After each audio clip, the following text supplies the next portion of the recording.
Above all, it is necessary for a person to have a true self-estimate, for we commonly think we can do more than we really can. Seneca on Tranquility of Mind 5.2. Most people resist the idea of a true self-estimate, probably because they fear it might mean downgrading some of their beliefs about who they are and what they're capable of. As Goethe's maxim goes, it is a great failing to see yourself as more than you are. How could you really consider self-aware if you refuse to consider your weaknesses? Don't fear self-assessment because you're worried you might have to admit some things about yourself. The second half of Goethe's maxim is important, too. He states that it is equally damaging to value yourself at less than your true worth. Is it not equally common to surprise at how well we're able to handle a previously feared scenario? The way that we're able to put aside the grief for a loved one and care for others, though we always thought we'd be wrecked if something were to happen to our parents or a sibling. The way we're able to rise to the occasion in a stressful situation or a life-changing opportunity. We underestimate our capabilities just as much and just as dangerously as we overestimate other abilities. Cultivate the ability to judge yourself accurately and honestly. Look inward, discern what you are capable of and what it will take to unlock that potential. Subscribe Stoic Doc for more of this kind of content.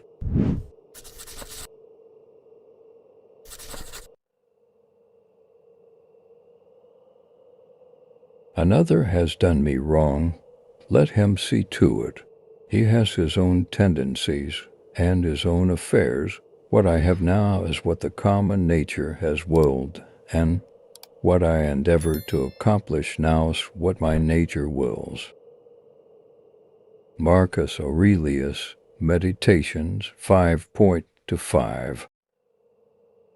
Abraham Lincoln occasionally got fuming mad with a subordinate, one of his generals, even a friend. Rather than taking it out on that person directly, he'd write a long letter outlining his case, why they were wrong, and what he wanted them to know. Then Lincoln would fold it up, put the letter in the desk drawer, and never send it. Many of these letters survive only by chance. He knew, as the former emperor of Rome knew, that it's easy to fight back. It's tempting to give them a piece of your mind that you almost always end up with regret. You almost always wish you hadn't sent the letter. Think of the last time you flew off the handle. What was the outcome? Was there any benefit? Subscribe Stoic Doc for more of this kind of content.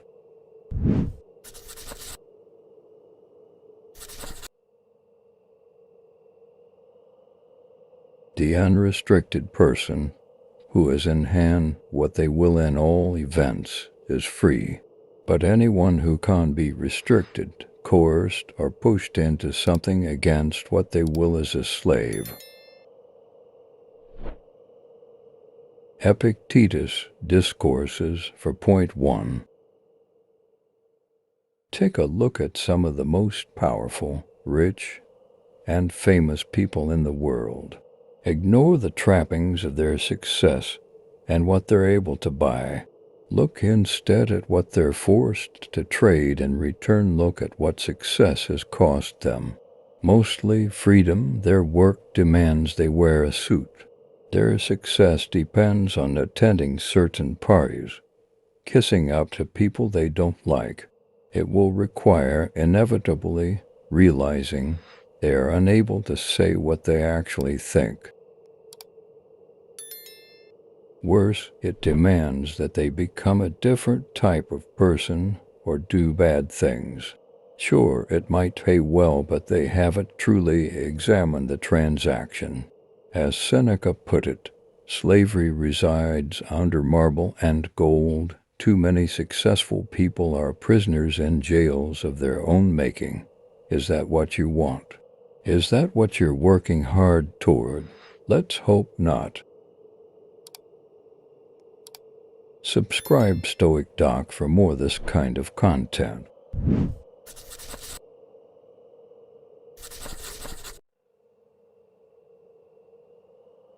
It is quite impossible to unite happiness with a yearning for what we don't have. Happiness is all that it wants, and resembling the well-fed, there shouldn't be hunger or thirst.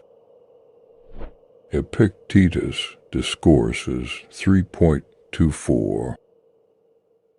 I'll be happy when I graduate, we tell ourselves. I'll be happy when I get this promotion, when this diet pays off, when I have the money that my parents never had.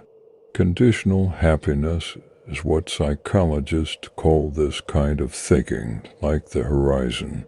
You can walk for miles and miles and never reach it. You won't even get any closer.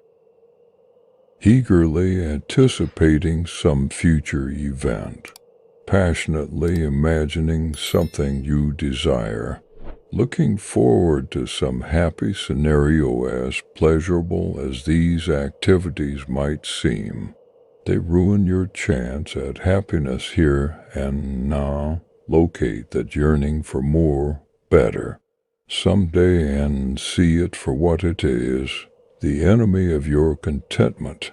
Choose it or your happiness, as Epictetus says the two are not compatible. Subscribe Stoic Doc for more this kind of content.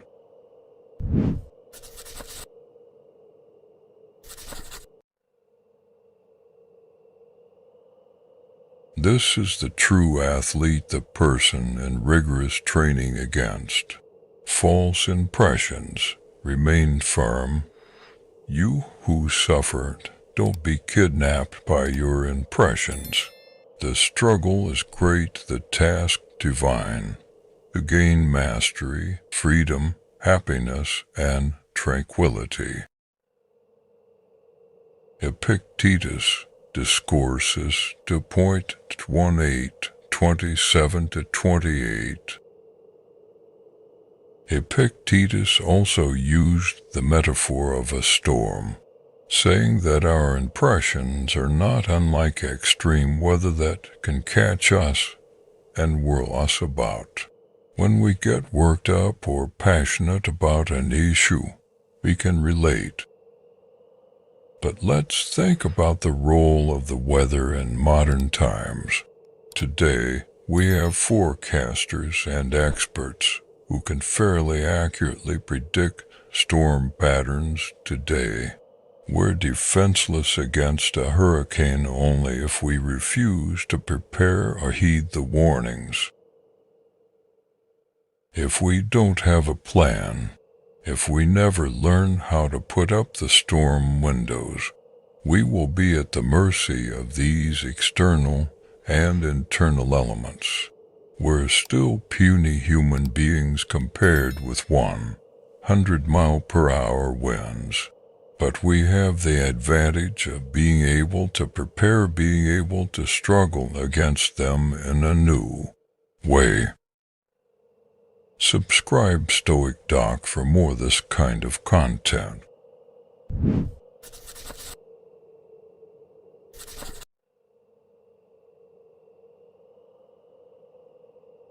An important place to begin in philosophy is this: a clear perception of one's own ruling principle. Epictetus Discourses 1.26. Philosophy is intimidating. Where does one start? With books, with lectures, with the sale of your worldly possessions. None of these things. Epictetus is saying that one becomes a philosopher when they begin to exercise their guiding reason and start to question the emotions and beliefs and even language that others take for granted.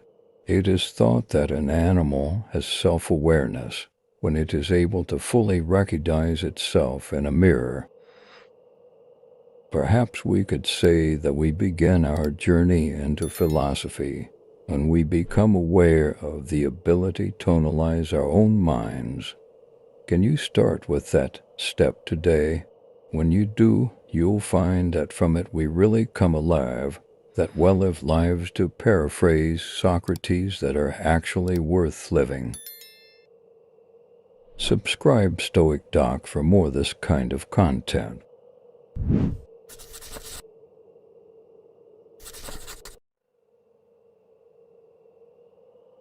Whenever you get an impression of some pleasure, as with any impression, guard yourself from being carried away by it. Let it await your action. Give yourself a pause. After that, bring to mind both times. First, when you have enjoyed the pleasure, and later, and you will regret it and hate yourself. Then compare to those the joy and satisfaction you'd feel for abstaining altogether. However, if a seemingly appropriate time rises to act on it, don't be overcome by its comfort, pleasantness, and allure. But against all of this, how much better the consciousness of conquering it. Epictetus Enchiridion 34.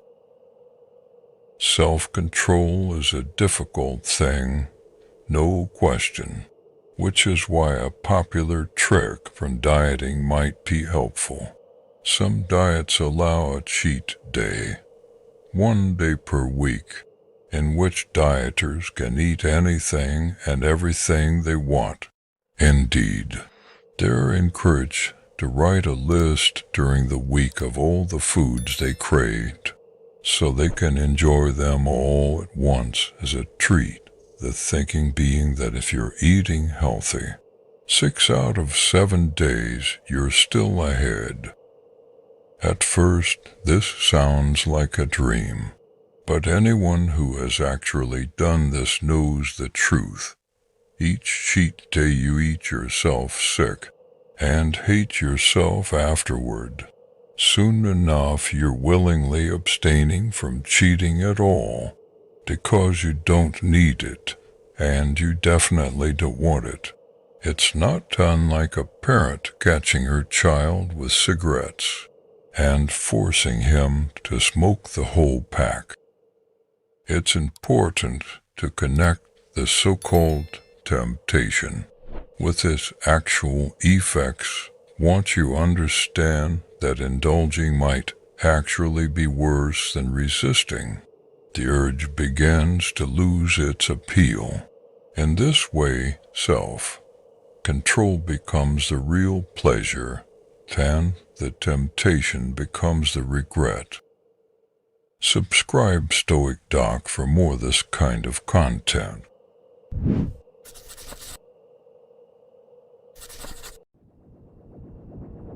From Rusticus I learned to read carefully and not be satisfied with a rough understanding of the whole, and not to agree too quickly with those who have a lot to say about something. Marcus Aurelius, Meditations 1.7.3. The first book of Marcus Aurelius's Meditations begins with a catalogue of gratitude. He thanks one by one the leading influences in his life. One of the people he thanks is Quintus Junius Rusticus, a teacher who developed in his student a love of deep clarity and understanding, a desire to not just stop at the surface when it comes to learning. It was also from Rusticus that Marcus was introduced to Epictetus, In fact, Rusticus loaned Marcus his personal copy of Epictetus's lectures. Marcus clearly wasn't satisfied with just getting the gist of these lectures and didn't simply accept them on his teacher's recommendation. Paul Johnson once joked that Edmund Wilson read books as though the author was on trial for his life. That's how Marcus read Epictetus, and when the lessons passed muster, he absorbed them. They became part of his DNA as a human being. He quoted them at length over the course of his life, finding real clarity and strength in words, even amid the immense luxury and power he would come to possess. That's the kind of deep reading and study we need to cultivate as well, which is why we're reading just one page a day instead of a chapter at a time, so we can take the time to read attentively and deeply. Subscribe Stoic Doc for more of this kind of content.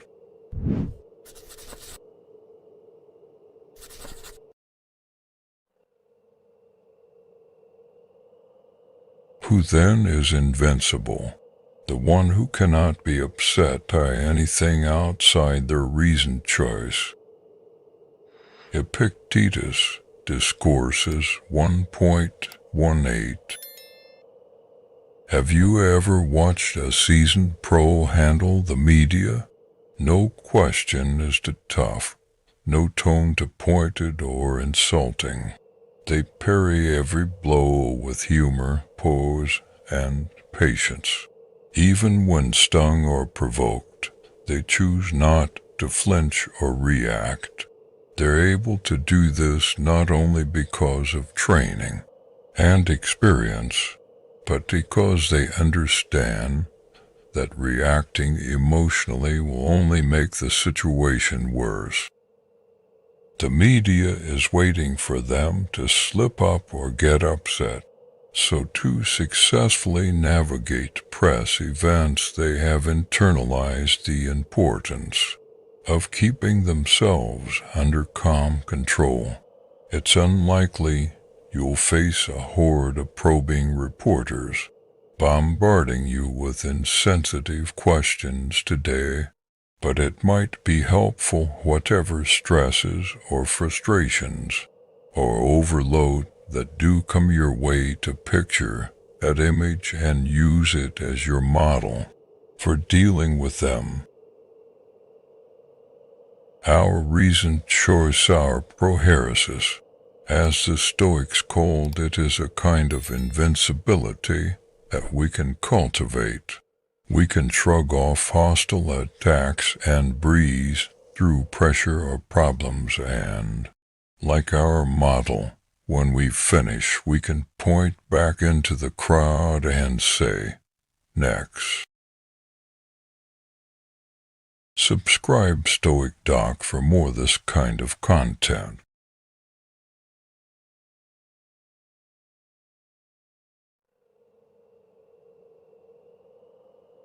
I don't agree with those who plunge headlong into the middle of the flood and who, accepting a turbulent life, struggle daily in great spirit with difficult circumstances. The wise person will endure that, but won't choose it, choosing to be at peace rather than at war. Seneca, Moral Letters 28.7.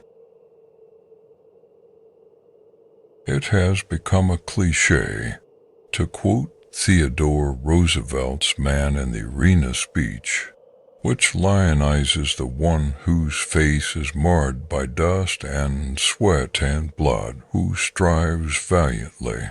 Compared with the critic who sits on the sidelines, Roosevelt gave that speech shortly after he left office at the height of his popularity. In a few years, He would run against his former protege in an attempt to retake the White House, losing badly and nearly assassinated in the process.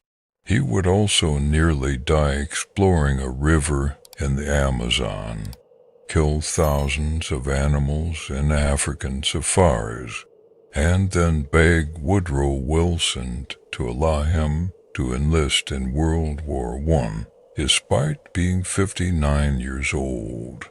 He would do a lot of things that seem somewhat baffling in retrospect. Theodore Roosevelt was a truly great man, but he was also driven by a compulsion, a work and activity addiction that was seemingly without end. Many of us share this affliction, being driven by something we can't control. We're afraid of being still, so we seek out strife and action as a distraction. We choose to be at war in some cases, literally, when peace is in fact the more honorable and fitting choice. Yes, the man in the arena is admirable, as is the soldier and the politician and the businesswoman and all the other occupations, but, and this is a big but, only if we're in the arena for the right reasons. Subscribe Stoic Doc for more of this kind of content.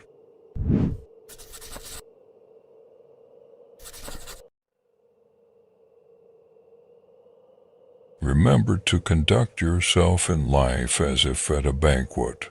As something being passed around comes to you, reach out your hand and take a moderate helping. Does it pass you by? Don't stop it. It hasn't yet come. Don't burn in desire for it, but wait until it arrives in front of you. Act this way with children, a spouse, toward position. With wealth one day it will make you worthy of a banquet with the gods. Epictetus, Enchiridion 1.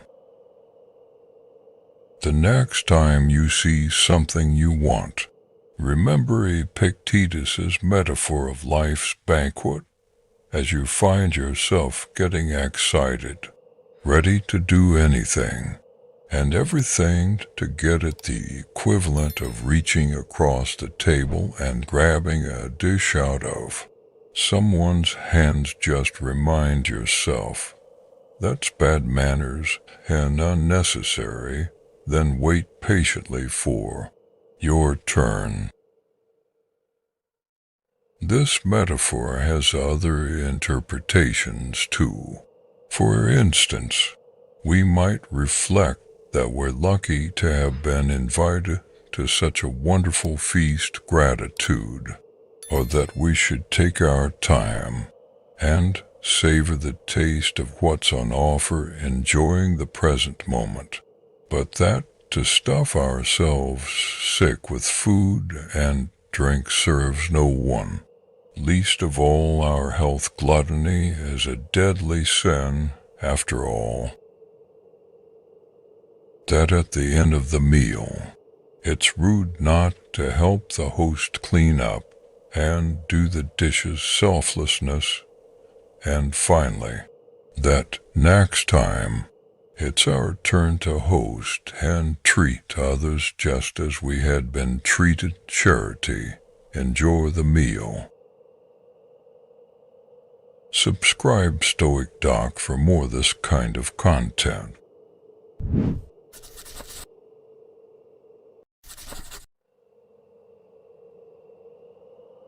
Frame your thoughts like this: you are an old person. You won't let yourself be enslaved by this any longer, no longer pulled like a puppet by every impulse, and you'll stop complaining about your present fortune or dreading the future. Marcus Aurelius, Meditations, to point to. We resent the person who comes in and tries to boss us around. Don't tell me how to dress, how to think, how to do my job, how to live. This is because we are independent, self-sufficient people, or at least that's what we tell ourselves. Yet if someone says something we disagree with, something inside us tells us we have to argue with them. If there's a plate of cookies in front of us, we have to eat them. If someone does something we dislike, we have to get mad about it. When something bad happens, we have to be sad, depressed, or worried.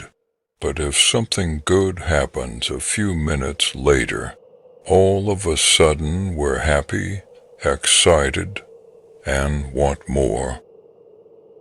We would never let another person jerk us around the way we let our impulses do. It's time we start seeing it that way, that we're not puppets that can be made to dance this way or that way. Just because we feel like it, we should be the ones in control, not our emotions, because we are independent, self-sufficient people. Subscribe Stoic Doc for this kind of content.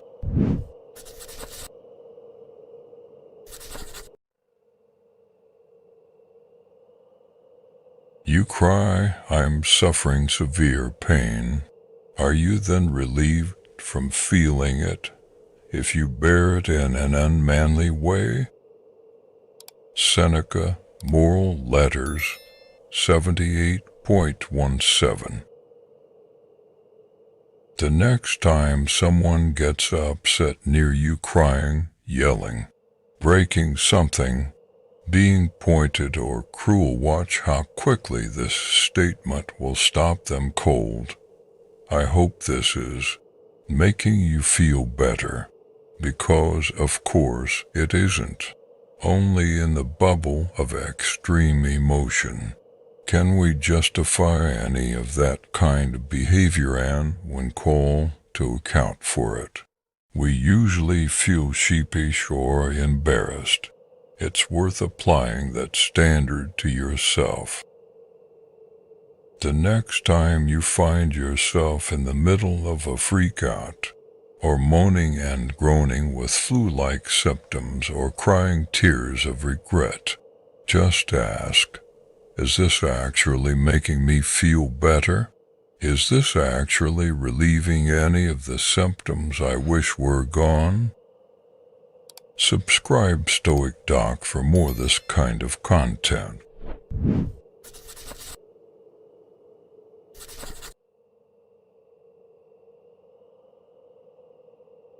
We can remove most sins if we have a witness standing by as we are about to go wrong. The soul should have someone it can respect, by whose example it can make its inner sanctum more inviolable. Happy is the person who can improve others, not only when present, but even when in their thoughts. Seneca, Moral Letters, 11.9. Cato the Younger, a Roman politician best known for his self-discipline and for his heroic defense of the Republic against Julius Caesar, appears constantly throughout Stoic literature, which is interesting because he didn't write anything down. He taught no classes, he gave no interviews. His bold and brave example is what made him such a commonly cited and quoted philosopher. Seneca tells us that we should each have our own Cato, great and noble person he can allow into our minds and use to guide our actions, even when they're not physically present. The economist Adam Smith had a similar concept, which he called the indifferent spectator. It doesn't have to an actual person, just someone who, like Seneca said, can stand witness to our behavior. Someone who can quietly admonish us if we are considering doing something lazy, dishonest, or selfish, and if we do it right and live our lives in such a way, perhaps we can serve as someone else's couture indifferent spectator when they need it. Subscribe Stoic Doc for more of this kind of content.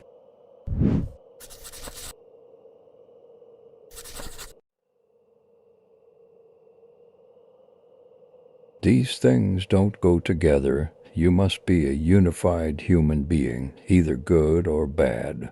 You must diligently work either on your own reasoning or on things out of your control. Take great care with the inside and not what's outside, which is to say, stand with the philosopher or else with the mob. Epictetus Discourses 3.15.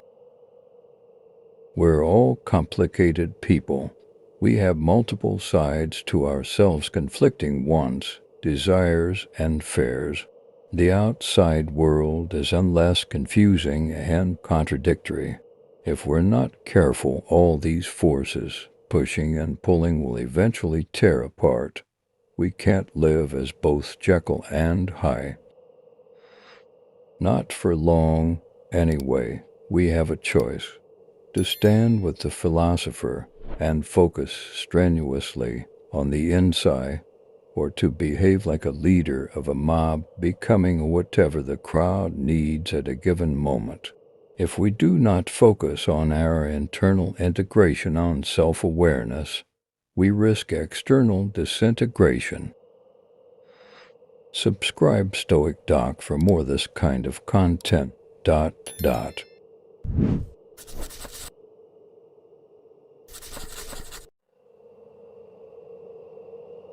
Ask yourself the following first thing in the morning. What am I lacking in attaining freedom from passion? What for tranquility? What am I? A mere body, a state holder, or reputation? None of these things.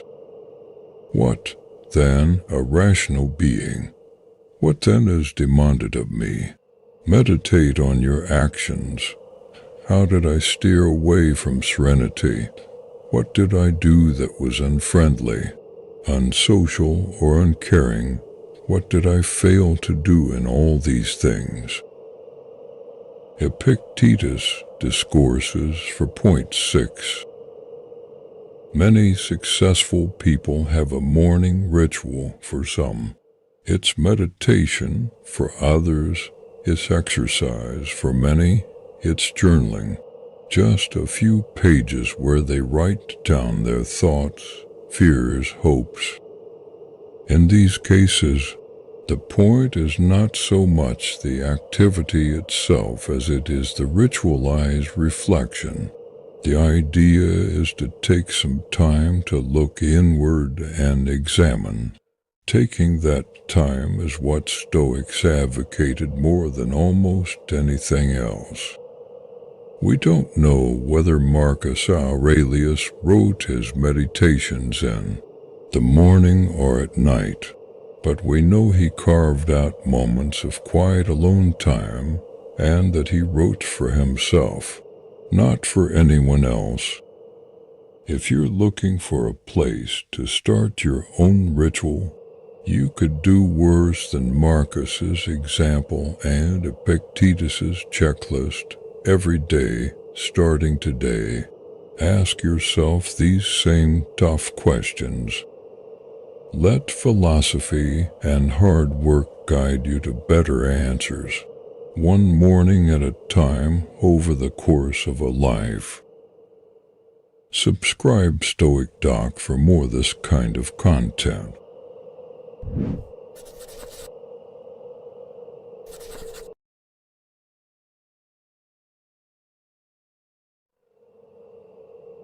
Keep this thought at the ready at daybreak and through the day and night.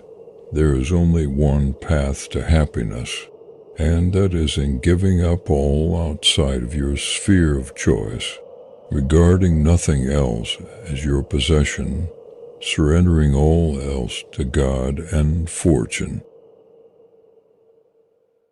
Epictetus Discourses, the 4th of April, 39.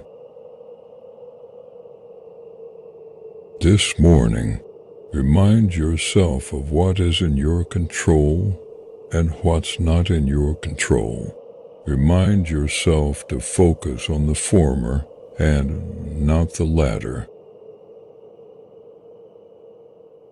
Before lunch, remind yourself that the only thing you truly possess is your ability to make choices and to use reason and judgment. When doing so, this is the only thing that can never be taken from you completely.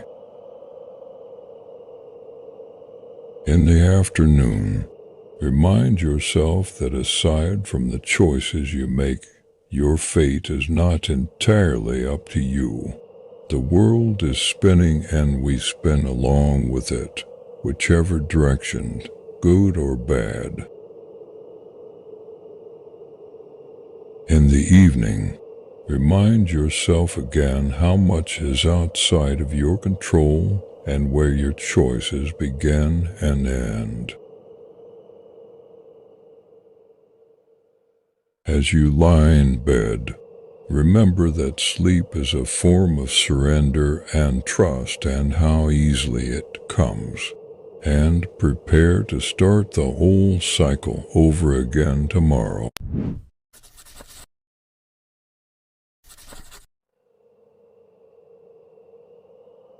If you wish to improve, be content to appear clueless or stupid in extraneous matters. Don't wish to seem knowledgeable, and if some regard you as important, distrust yourself. Epictetus Enchiridion 13a. One of the most powerful things you can do as a human being in our hyper-connected 24/7 media world is say, I don't know, or, more provocatively, I don't care. Most of society seems to have taken it as a commandment that one must know about every single current event, watch every episode of every critically acclaimed television series, follow the news religiously, and present themselves to others as an informed and worldly individual. But where is the evidence that this is actually necessary? Is the obligation enforced by the police, or is it that you're just afraid of seeming silly at a dinner party? Yes, you owe it to your country and your family to know generally about events that may directly affect them, but that's about all. How much more time, energy, and pure brain power would you have available if you drastically cut your media consumption? How much more rested and present would you feel if you were no longer excited and outraged by every scandal, breaking story, and potential crisis, many of which never come to pass anyway? Subscribe Stoic Doc for this kind of content.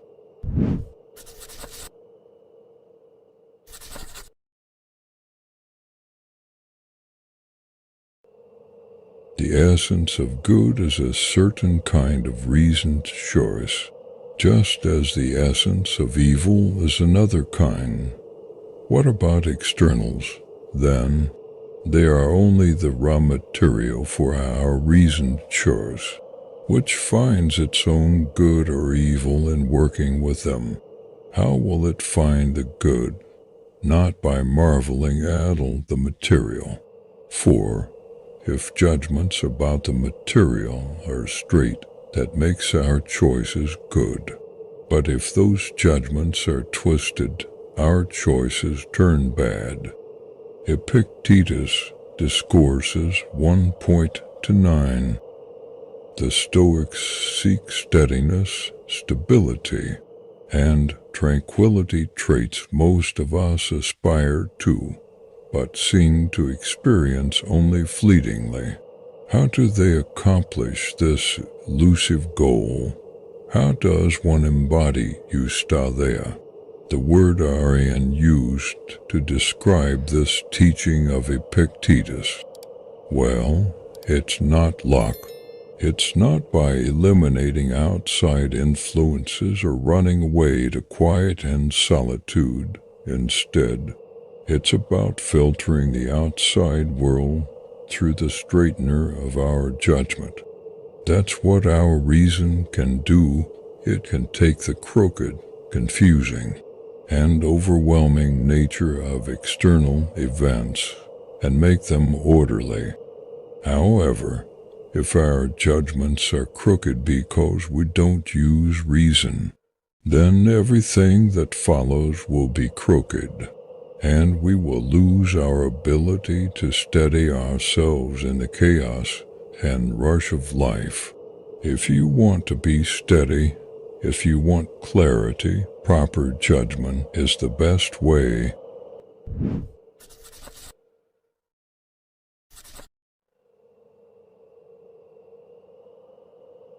Erase the false impressions from your mind by constantly saying to yourself, I have it in my soul to keep out any evil, desire, or any kind of disturbance. Instead, seeing the true nature of things, I will give them only their due. Always remember this power that nature gave you. Marcus Aurelius, Meditations 8.9. Anyone who has taken a yoga class or been exposed to Hindu or Buddhist thought has probably heard of the concept of a mantra in Sanskrit. It means sacred utterance, essentially a word, a phrase, a thought, even a sound intended to provide clarity or spiritual guidance. A mantra can be especially helpful in the meditative process because it allows us to block out everything else. We focus. It's fitting, then, that Marcus Aurelius would suggest this Stoic mantra, a reminder or watch phrase to use when we feel false impressions, distractions, or the crush of everyday life upon us. It says, essentially, I have the power within me to keep that out. I can see the truth. Change the wording as you like. That part is up to you. But have a mantra and use it to find the clarity you crave. Subscribe Stoic Doc for this kind of content.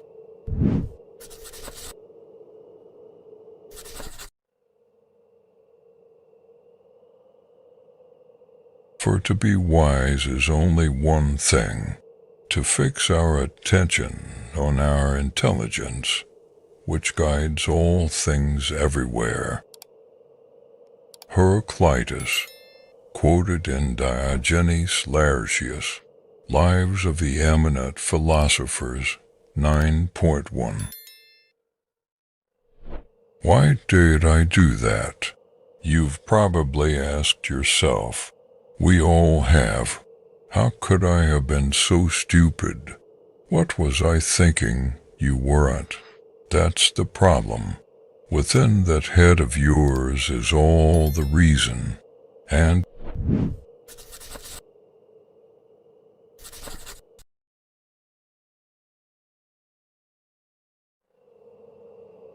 we control our reasoned choice and all acts that depend on that moral will.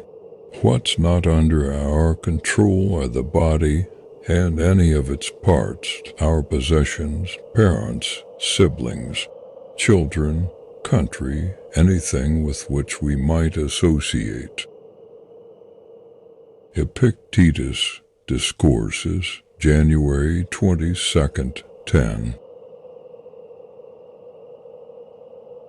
This is important enough that it bears repeating. A wise person knows what's inside their circle of control and what is outside of it. The good news is that it's pretty easy to remember what is inside our control, according to the Stoics. The circle of control contains just one thing, your mind. That's right. Even your physical body isn't completely within the circle. After all, you could be struck with a physical illness or impairment at any moment. You could be traveling in a foreign country and be thrown in jail. But this is all good news because it drastically reduces the amount of things that you need to think about. There is clarity and simplicity, while everyone else is running around with a list of responsibilities a mile long. Things they're not actually responsible for. You've got just that one-item list. You've got just one thing to manage, your choices, your will, your mind, so mind it.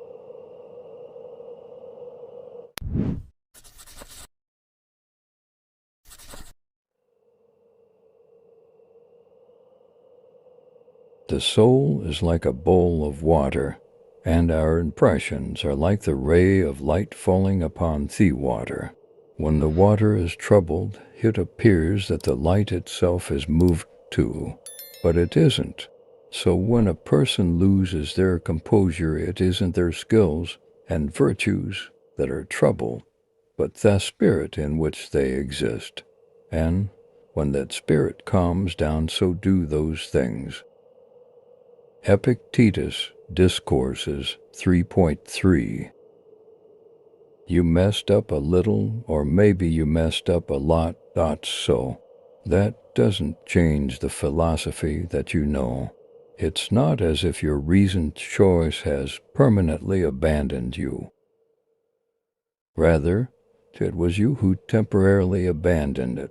Remember that the tools and aims of our training are unaffected by the turbulence of the moment. Stop. Regain your composure. It's waiting for you. Subscribe Stoic Doc for more this kind of content.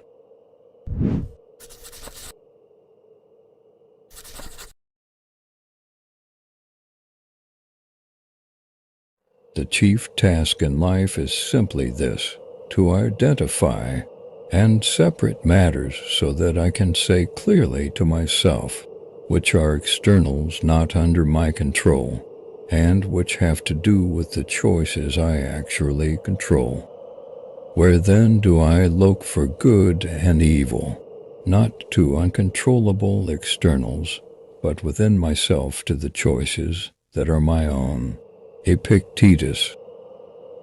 The single most important practice in Stoic philosophy is differentiating between what we can change and what we can't, what we have influence over and what we do not.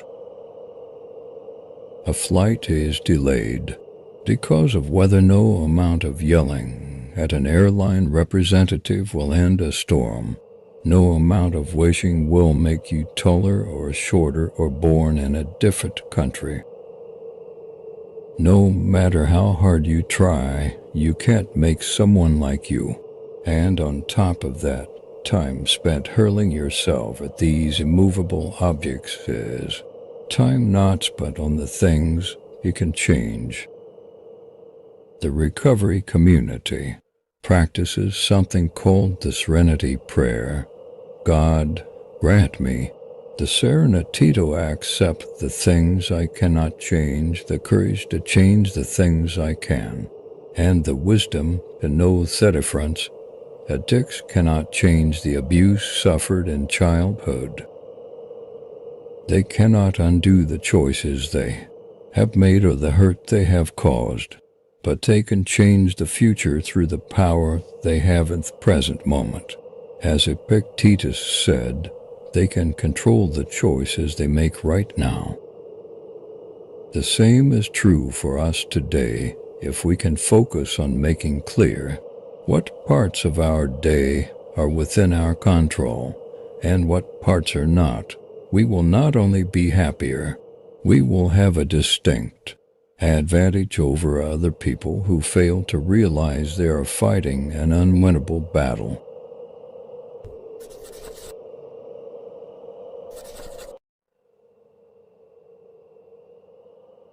At every moment, keep a sturdy mind on the task at hand. As a Roman and human being, doing it with strict and simple dignity, affection, freedom, and justice, giving yourself a break from all other considerations. You can do this if you approach each task as if it is your last, giving up every distraction, emotional subversion of reason, and all drama, vanity, and complaint over your fair share. You can see how mastery over a few things makes it possible to live an abundant and devout life for. If you keep watch over these things, the gods won't ask for more. Marcus Aurelius, Meditations 2.5. Each day presents the chance to overthink things. What should I wear? Do they like me? Am I eating well enough? What's next for me in life? Is my boss happy with my work today? Let's focus just on what's in front of us. We'll follow the dictum that New England Patriots coach Bill Belichick gives his players. Do your job like a Roman, like a good soldier, like a master of our craft. We don't need to get lost in 1,000 other distractions or in other people's business. Marcus says to approach each task as if it were your last, because it very well could be, and even if it isn't, botching what's right in front of you doesn't help anything. Find clarity in the simplicity of doing your job today. Subscribe Stoic Doc for this kind of content.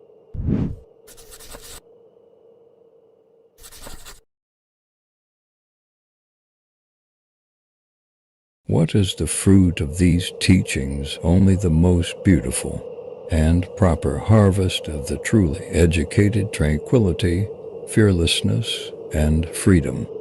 We should not trust the masses who say, only the free can be educated, but rather the lovers of wisdom who say that only the educated are free. Epictetus.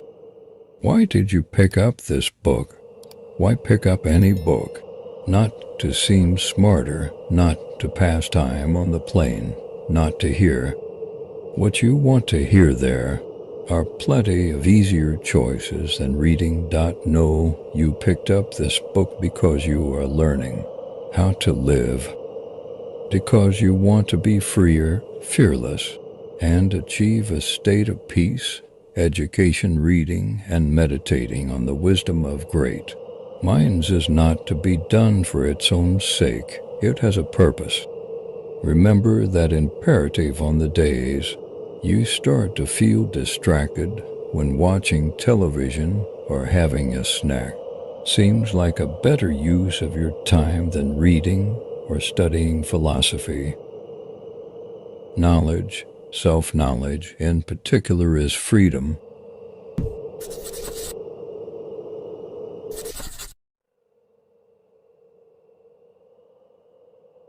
Don't be bounced around. but submit every impulse to the claims of justice, and protect your clear conviction in every appearance. Marcus Aurelius, Meditations for Point to 2.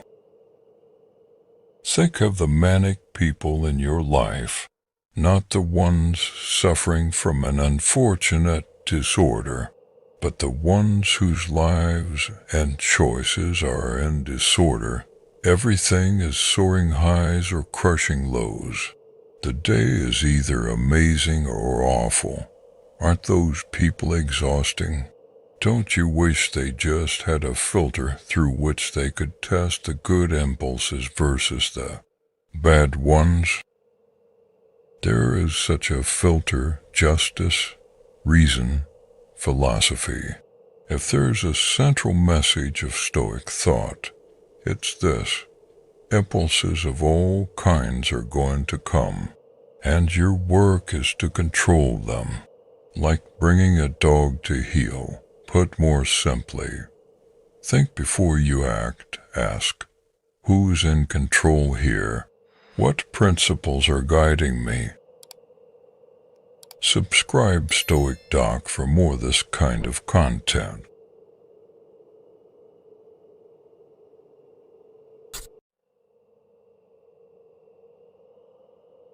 In public, avoid talking often and excessively about your accomplishments and dangers. For however much you enjoy recounting your dangers, it's not so pleasant for others to hear about your affairs. Epictetus Enchiridion 33.14. Modern philosopher Nassim Taleb has warned of the narrative fallacy, the tendency to assemble unrelated events of the past into stories. These stories, however gratifying to create, are inherently misleading. They lead to a sense of cohesion and certainty that isn't real. If that's too heady, remember that, as Epictetus points out, there is another reason not to tell stories about your past.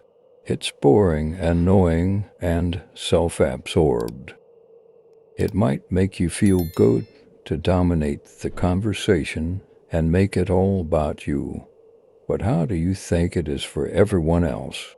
Do you think people are really enjoying the highlights of your high school football days? Is this really the time for another exaggerated tale of your sexual prowess? Try your best not to create this fantasy bubble. Live in what's real.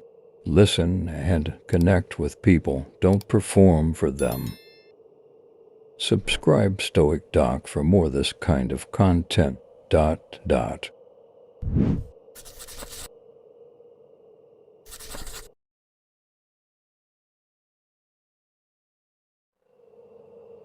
All you need are these: certainty of judgment in the present moment, action for the common good present moment, and an attitude of gratitude in the present moment for anything that comes your way. Marcus Aurelius, Meditations 9.6. Perception, action, will. Those are the three overlapping but critical disciplines of Stoicism, as well as the organization of this book and year-long journey you've just begun. There's more to the philosophy, certainly, and we could spend all day talking about the unique beliefs of the various Stoics. This is what Heraclitus thought. Zeno is from Citium, a city in Cyprus, and he believed. But would such facts really help you day to day? What clarity does trivia provide instead? The following little reminder sums up the three most essential parts of Stoic philosophy, worth carrying with you every day into every decision. Control your perceptions, direct your actions properly. Willingly accept what's outside your control. That's all we need to do.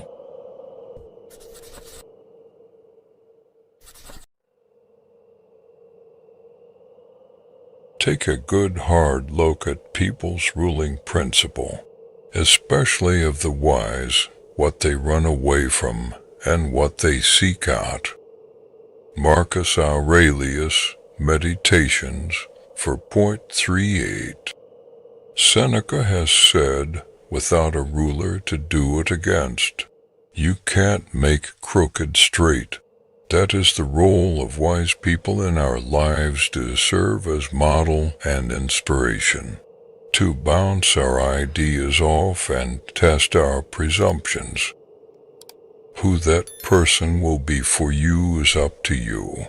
Perhaps it's your father or your mother.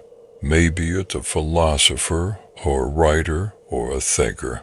Perhaps WWJD, what would Jesus do, is the right model for you.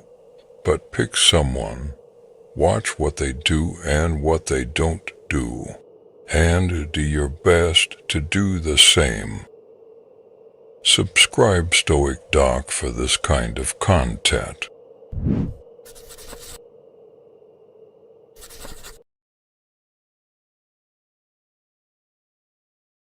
How many have laid waste to your life when you weren't aware of what you were losing?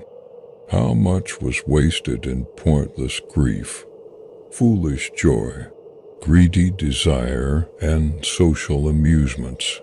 How little of your own was left to you. You will realize you are dying before your time. Seneca, on the brevity of life. One of the hardest things to do in life is to say no to invitations, to requests, to obligations, to the stuff that everyone else is doing. Even harder is saying no to certain time-consuming emotions: anger, excitement, distraction, obsession, lust. None of these impulses feels like a big deal by itself, but run amok. They become a commitment like anything else. If you're not careful, these are precisely the impositions that will overwhelm and consume your life. Do you ever wonder how you can get some of your time back? How you can feel less busy?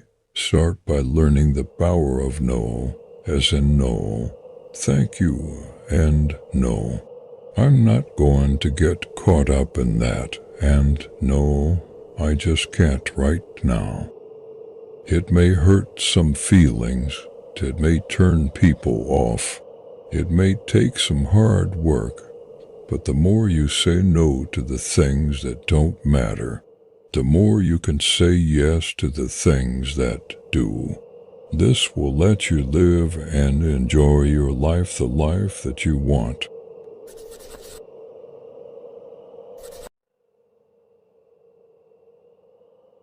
There is no more stupefying thing than anger. Nothing more bet on its own strength, if successful, none more arrogant, if fooled, none more insane since it's not driven back by weariness. Even in defeat, when fortune removes his adversary, it turns its teeth on itself. Seneca on Anger 3.1.5. As the Stoics have said many times, getting angry almost never solves anything. Usually it makes things worse. We get upset. Then the other person gets upset. Now everyone is upset. And the problem is no closer to getting solved. Many successful people will try to tell you that anger is a powerful fuel in their lives. The desire to prove them all wrong or shove it in their faces has made many a millionaire. The anger at being called fat or stupid has created fine physical specimens and brilliant minds. The anger at being rejected has motivated many to carve their own path. But that's short-sighted.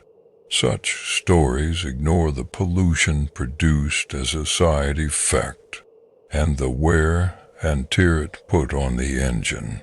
It ignores what happens when that initial anger runs out, and how now more and more must be generated to keep the machine going until, eventually, the only source left is anger at oneself. Hate is too great a burden to bear, Martin Luther King, Jr. warned his fellow civil rights leaders in 1967. Even though they had every reason to respond to hate with hate. The same is true for anger. In fact, it's true for most extreme emotions. They are toxic fuel. There's plenty of it out in the world, no question, but never worth the costs that come along with it.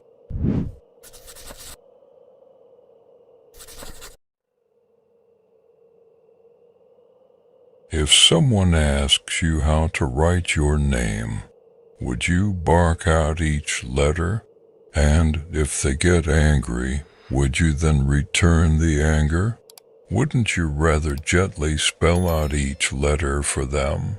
So then, remember in life that your duties are the sum of individual acts.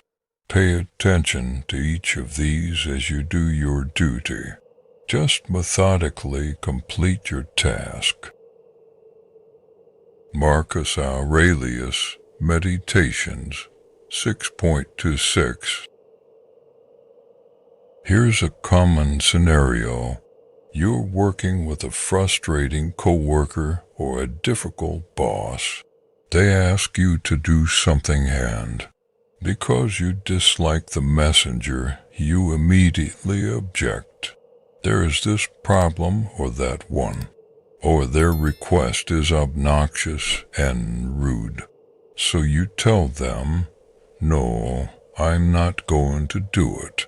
Then they retaliate by not doing something that you had previously asked of them, and so the conflict escalates.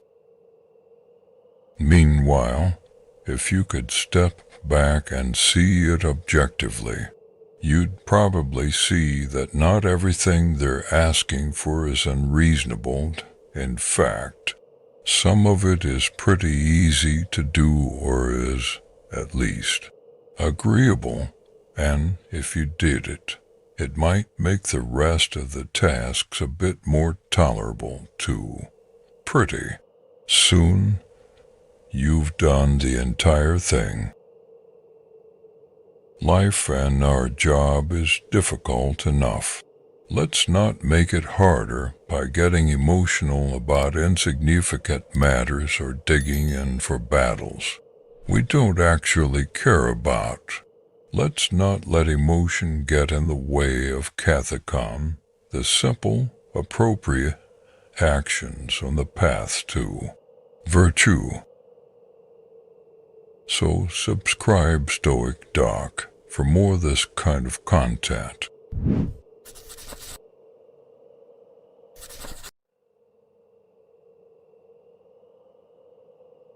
Keep a list before your mind of those who burned with anger and resentment about something, of even the most renowned for success, misfortune, evil deeds, or any special distinction.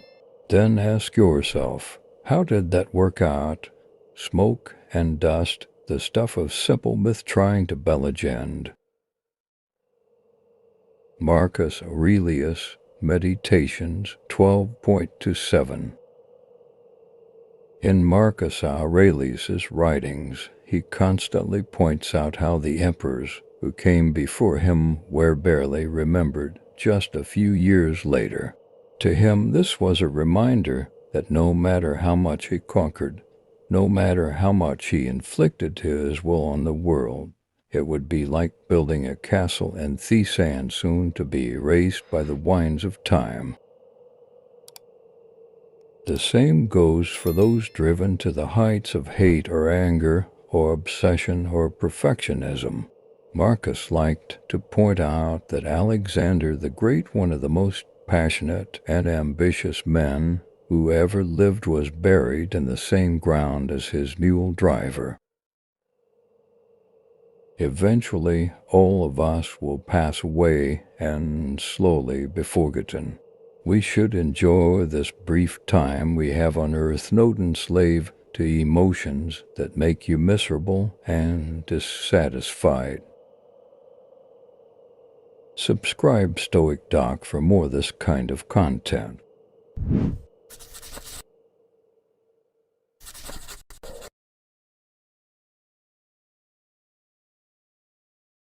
Let all your efforts be directed to something.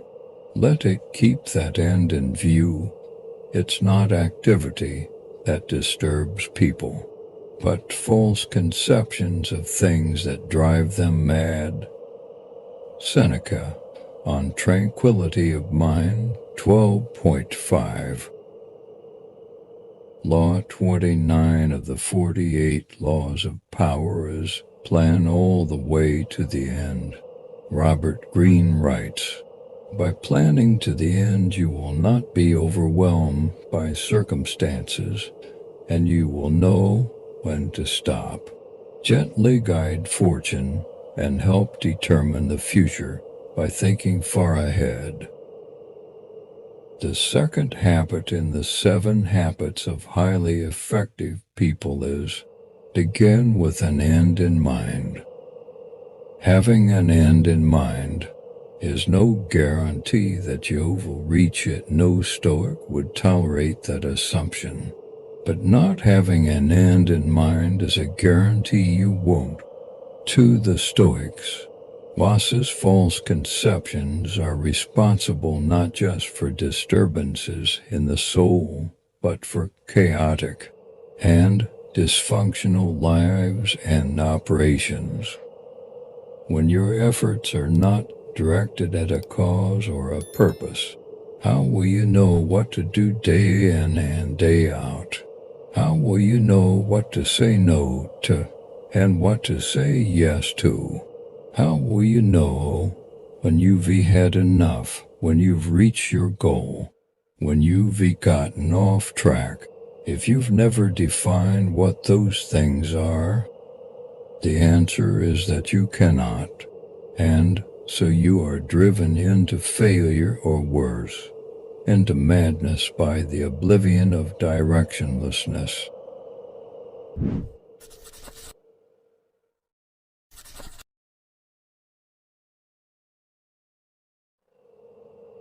A person who doesn't know what the universe is, doesn't know where they are.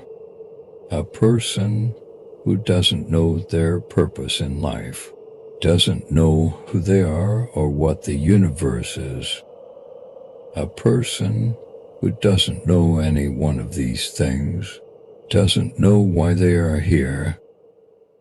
So what to make of people who seek or avoid the praise of those who have no knowledge of where or who they are? Marcus Aurelius, Meditations 8.52. The late comedian Mitch Hedberg had a funny story told in his act. Sitting down for an on-air interview, a radio DJ asked him, "So, who are you?" In that moment, he had to think, is this guy really deep, or did I drive to the wrong station? How often are we asked a simple question like, who are you? Or what do you do? Or where are you from? Considering it a superficial question, if we even consider it at all. We don't bother with more than a superficial answer. But, gun to their head, most people couldn't give much in the way of a substantive answer. Could you? Have you taken the time to get clarity about who you are and what you stand for? Or are you too busy chasing unimportant things, mimicking the wrong influences, and following disappointing or unfulfilling or non-existent paths?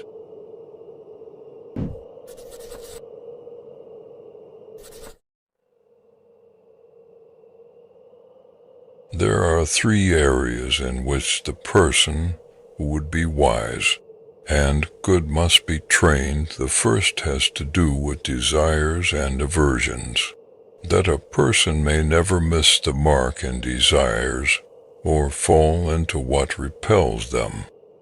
The second has to do with impulses to act and not to act, and more broadly, with duty, that a person may act deliberately for good reasons and not carelessly.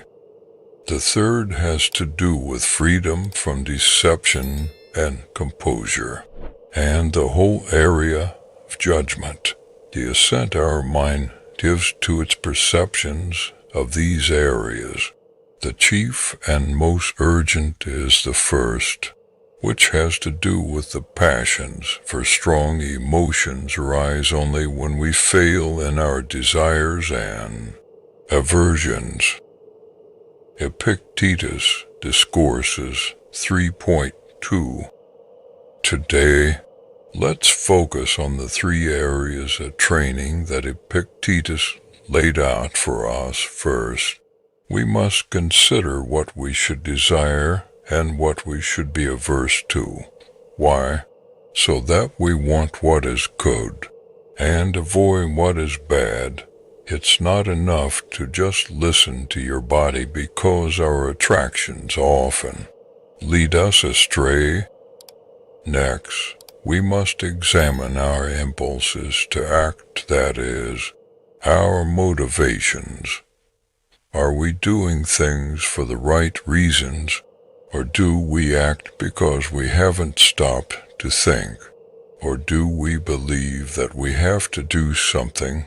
Finally, there is our judgment, our ability to see things clearly and properly comes when we use our great gift from nature, reason.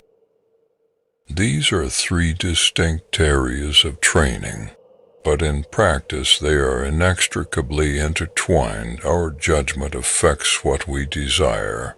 Our desires affect how we act, just as our judgment determines how we act. But we can't just expect this to happen. We must put real thought and energy into each area of our lives. If we do, we'll find real clarity and success.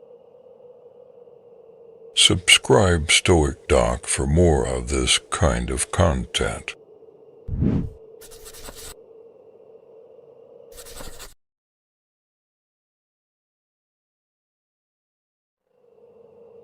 We must give up many things to which we are addicted, considering them to be good, otherwise courage will vanish, which should continually test itself. Greatness of soul will be lost, which could stand out unless it disdains as petty what the mob regards as most desirable. Seneca, Moral Letters, 74, 12b-13.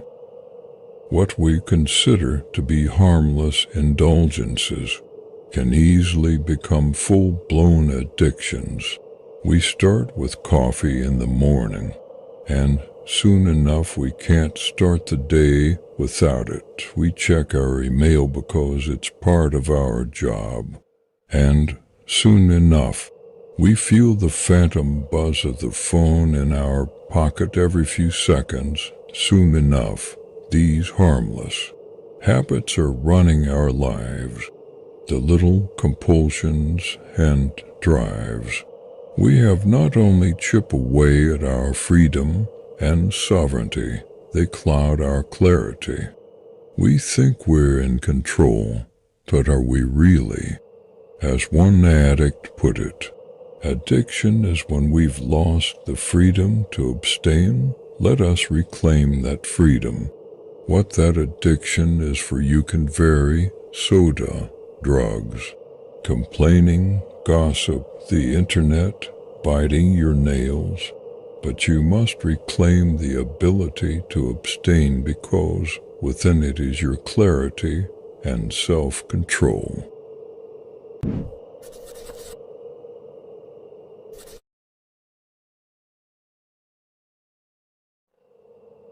Some things are in our control, while others are not. We control our opinion, choice, desire, aversion, and, in a word, everything of our own doing. We don't control our body, property, reputation, position, and, in a word, everything not of our own doing.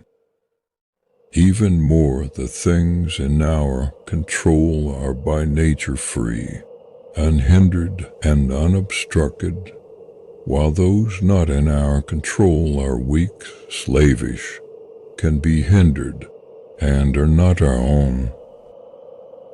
Epictetus, Enchiridion 1.1. Today, you won't control the external events that happen. Is that scary? A little? But it's balanced when we see that we can control our opinion about those events. You decide whether they're good or bad, whether they're fair or unfair. You don't control the situation, but you control what you think about it. See how that works. Every single thing that is outside your control, the outside world, other people, luck, karma, whatever, still presents a corresponding area that is in your control. This alone gives us plenty to manage, plenty of power. Best of all, an honest understanding of what is within our control provides real clarity about the world. All we have is our own mind. Remember that today, when you try to extend your reach outward, that it's much better and more appropriately directed inward.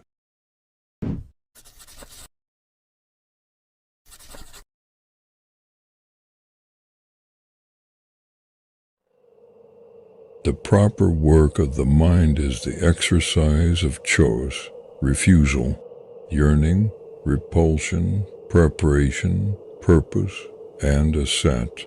What then can pollute and clog the mind's proper functioning? Nothing but its own corrupt decisions.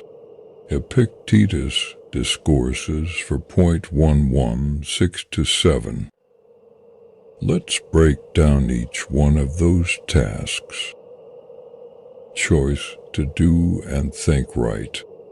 Refusal of temptation, yearning to be better. Repulsion of negativity, of bad influences, of what isn't true. Preparation for what lies ahead or whatever may happen. Purpose, our guiding principle and highest priority.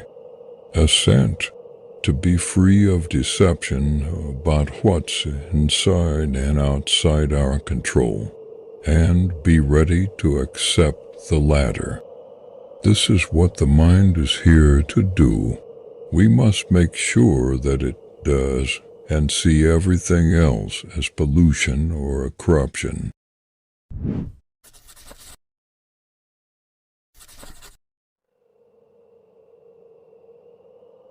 What's left to be prized, this I think, to limit our action or inaction to only what's in keeping with the needs of our own preparation. It's what the exertions of education and teaching are all about. Here is the thing to be prized. If you hold this firmly, You'll stop trying to get yourself all the other things. If you don't, you won't be free, self-sufficient, or liberated from passion, but necessarily full of envy, jealousy, and suspicion for any who have the power to take them. And you will plot against those who do have what you prize. But by having some self-respect for your own mind and prizing it, you will please yourself and be in better harmony with your fellow human beings, and more in tune with the gods praising everything they have set in order and allotted you. Marcus Aurelius, Meditations 6.16. Warren Buffett, whose net worth is approximately $65 billion, lives in the same house he bought in 1958 for $31,500. John Urschel, a lineman for the Baltimore Ravens, makes billions but manages to live on $25,000 a year. San Antonio Spurs star Kawhi Leonard gets around in the 1997 Chevy Tahoe he's had since he was a teenager, even with a contract worth some $94 million. Why? It's not because these men are cheap. It's because the things that matter to them are cheap. Neither Buffett nor Urschel nor Leonard ended up this way by accident. Their lifestyle is the result of prioritizing. They cultivate interests that are decidedly below their financial means, and as a result, any income would allow them freedom to pursue the things they most care about. It just happens that they became wealthy beyond any expectation. This kind of clarity about what they love most in the world means they can enjoy their lives. It means they'd still be happy even if the markets were to turn or their careers were cut short by injury. The more things we desire and the more we have to do to earn or attain those achievements, the less we actually enjoy our lives and the less free we are. Subscribe Stoic Doc for more of this kind of content.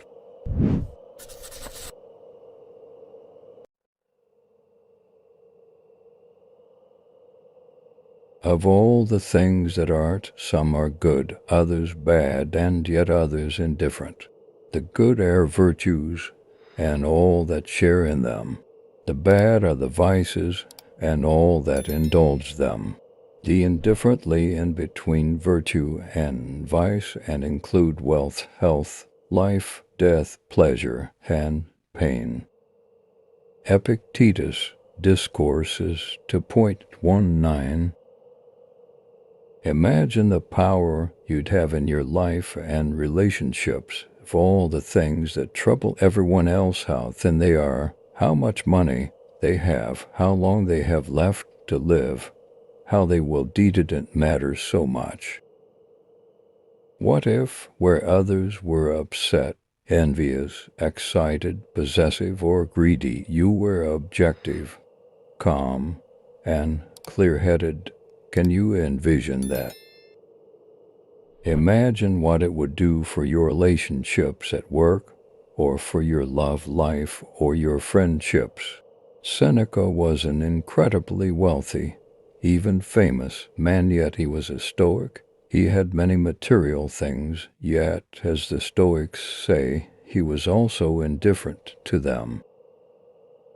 He enjoyed them while they were there, but accepted that they might someday disappear.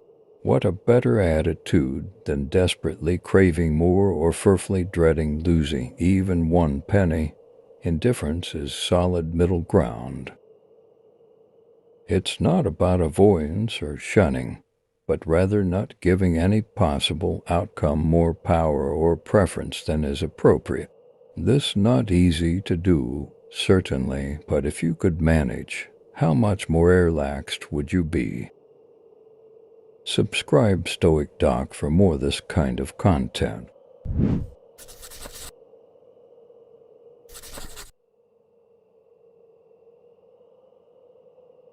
So, concerning the things we pursue, and for which we vigorously exert ourselves, we owe this consideration either there is nothing useful in them, or most aren't useful. Some of them are superfluous, while others aren't worth that much, but we don't discern this and see them as free when they cost us dearly. Seneca, Moral Letters 40-6. Of Seneca's many letters, this is probably one of the most important and one of the least understood. He's making a point that goes unheard in a society of ever bigger houses and ever more possessions, that there's a hidden cost to all that accumulating, and the sooner we're aware of it, the better. Remember, even what we get for free has a cost, if only in what we pay to store it in our garages and in our minds. As you walk past your possessions today, ask yourself, do I need this? Is it superfluous? What's this actually worth? What is it costing me? You might be surprised by the answers and how much we've been paying without even knowing it. Subscribe Stoic Doc for more this kind of content.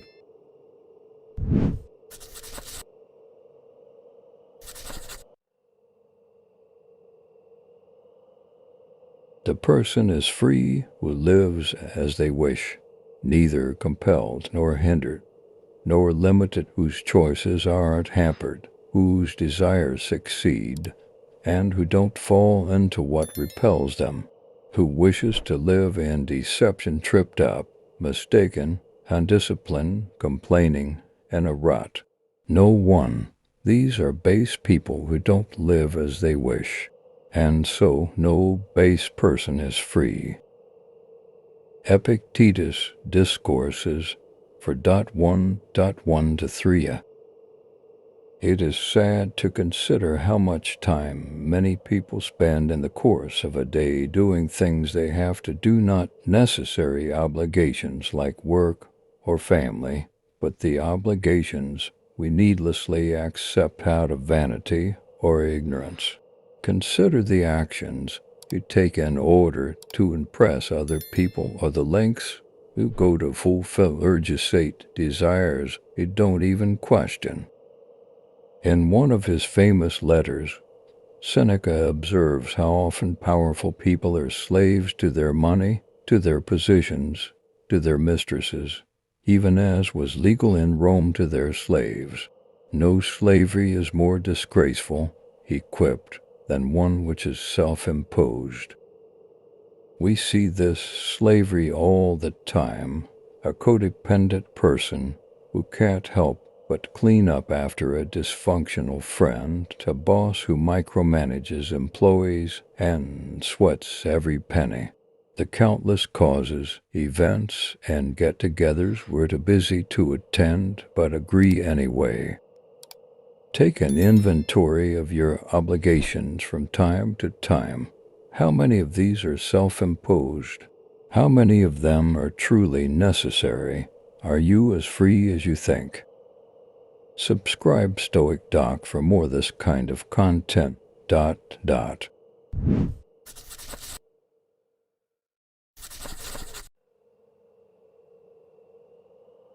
Our soul is sometimes a king and sometimes a tyrant, a king. By attending to what is honorable, protects the good health of the body in its care, and gives it no base or sordid command, but an uncontrolled, desire-fueled, overindulged soul is turned from a king into that most feared and detested thing, a tyrant. Seneca, Moral Letters 114.24. There is that saying that absolute power corrupts absolutely. At first glance, that's true. Seneca's pupil Nero and his litany of crimes and murders is a perfect example. Another emperor, Domitian arbitrarily banished all philosophers from Rome. Epictetus was forced to flee. As a result, many of Rome's emperors were tyrants. Yet, not many years later, Epictetus would become a close friend of another emperor, Hadrian, who would help Marcus Aurelius to the throne, one of the truest examples of a wise philosopher king. So it's not so clear that power always corrupts. In fact, it looks like it comes down, in many ways, to the inner strength and self-awareness of individuals, what they value, what desires they keep in check, whether their understanding of fairness and justice can counteract the temptations of unlimited wealth and deference. The same is true for you, both personally and professionally. Tyrant or king, hero or Nero, which will you be? Subscribe Stoic Doc for more of this kind of content.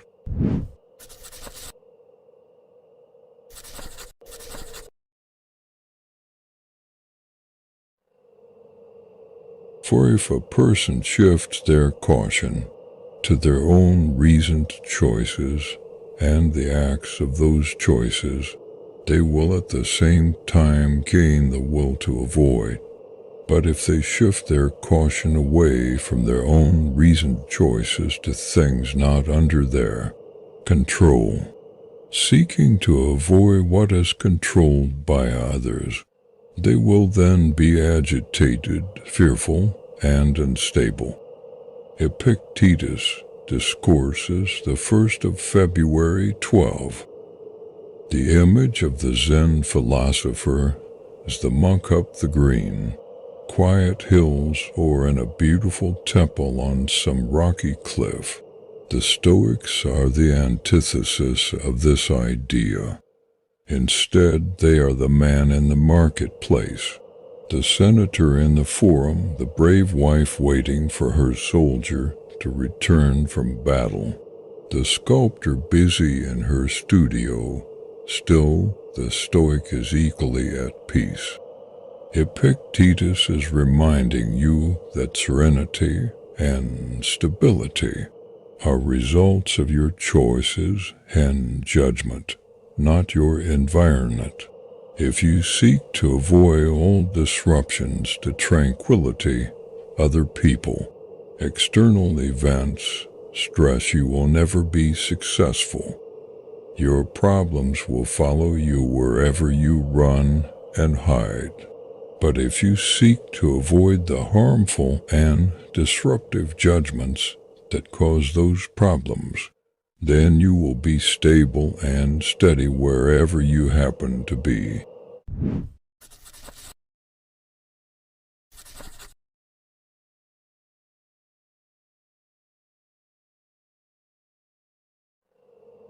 Understand at last that you have something in you more powerful and divine than what causes the bodily passions and pulls you like a mere puppet. What thoughts now occupy my mind? Is it not fear, suspicion, desire, or something like that?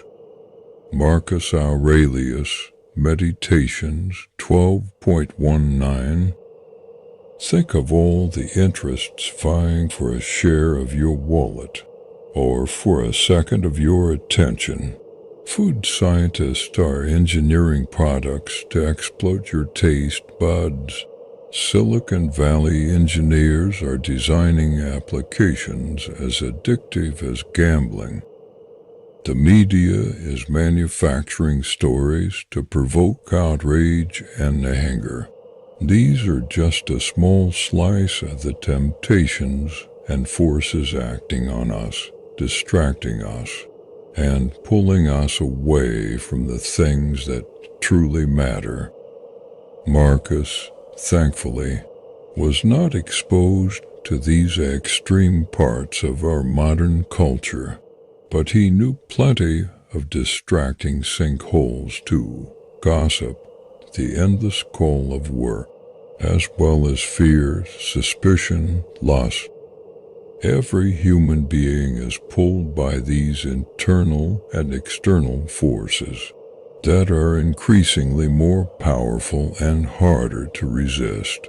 Philosophy is simply asking us to pay careful attention and to strive to be more than a pawn. As Viktor Franklin puts it in The Will to Meaning, man is pushed by drives but pulled by values. These values and inner awareness prevent us from being puppets. Sure, paying attention requires work and awareness, but isn't that better than being jerked about on a string?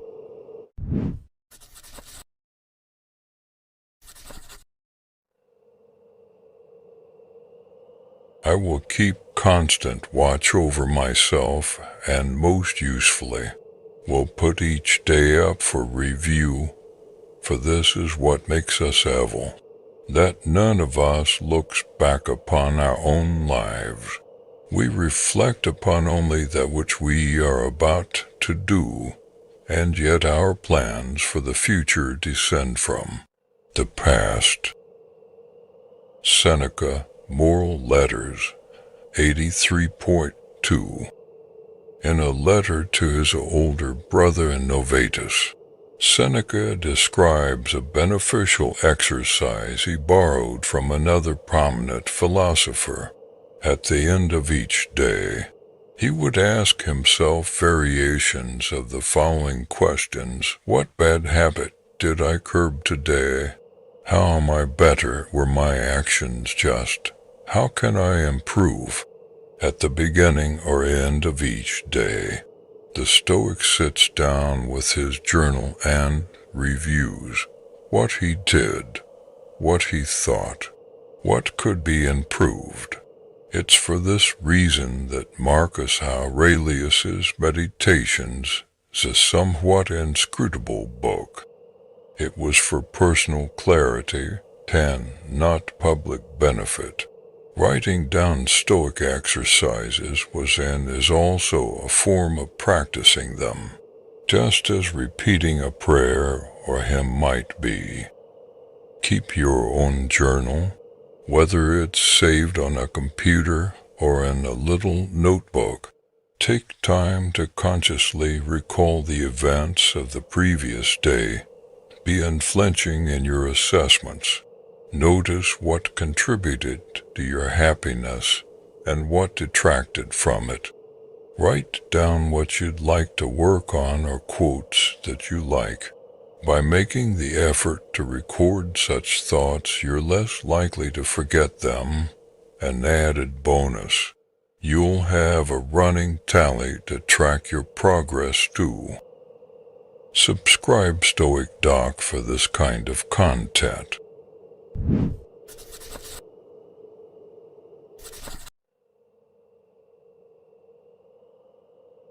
You shouldn't give circumstances the power to rouse anger, for they don't care at all. Marcus Aurelius, Meditations, 7.38. A significant chunk of Marcus Aurelius's Meditations is made up of short quotes and passages from other writers. This is because Marcus wasn't necessarily trying to produce original work. Instead, he was practicing, reminding himself here and there of important lessons, and sometimes these lessons were things he had read.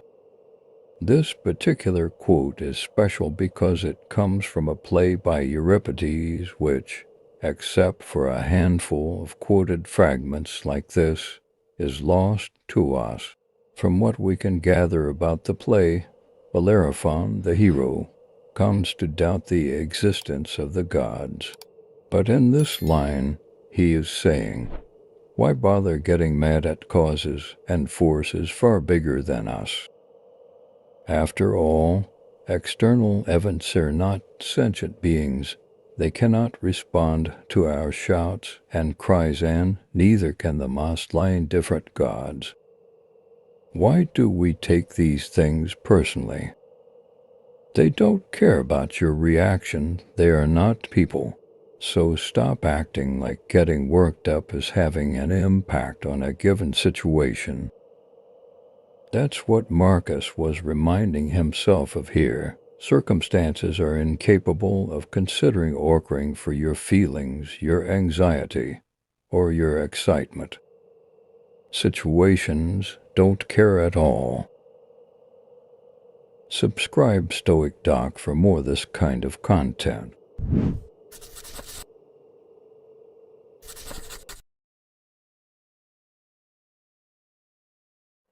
Tranquility can't be grasped except by those who have reached an unwavering and firm power of judgment.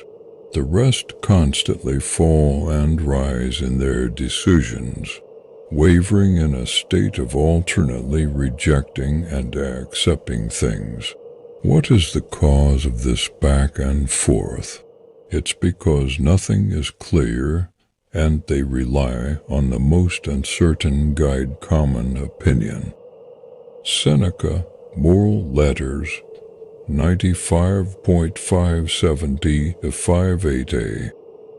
In Seneca's essay on tranquility, he uses the Greek word euthymia, which he defines as believing in yourself and trusting that you are on the right path, and not being in doubt by following the myriad footpaths of those wandering in every direction.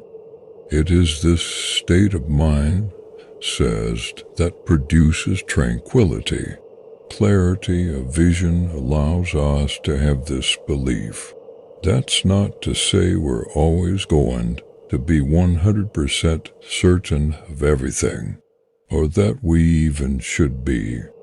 Rather, it's that we can rest assured we're heading generally in the right direction, that we don't need to constantly compare ourselves with other people, or change our mind every 3 seconds based on new information.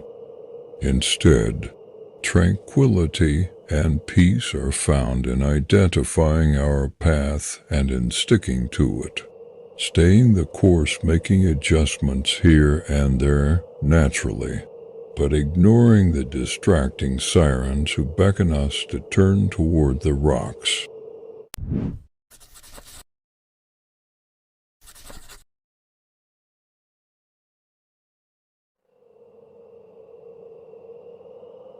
So in the majority of other things, we address circumstances not in accordance with the right assumptions, but mostly by following wretched habit.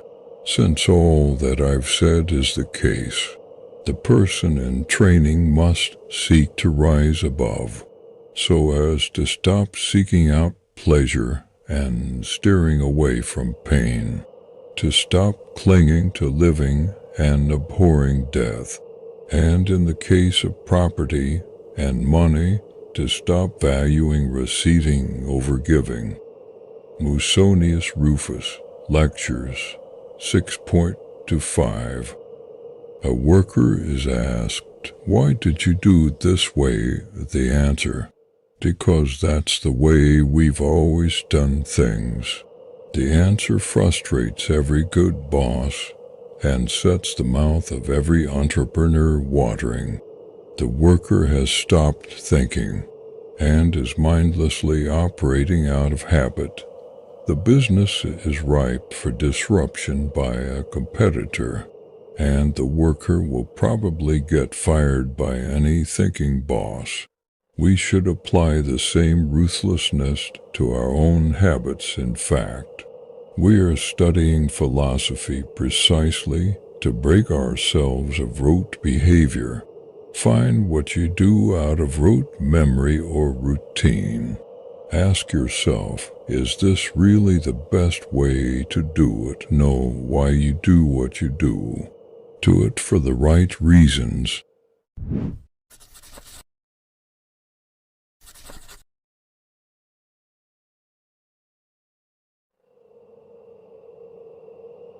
I am your teacher, and you are learning in my school.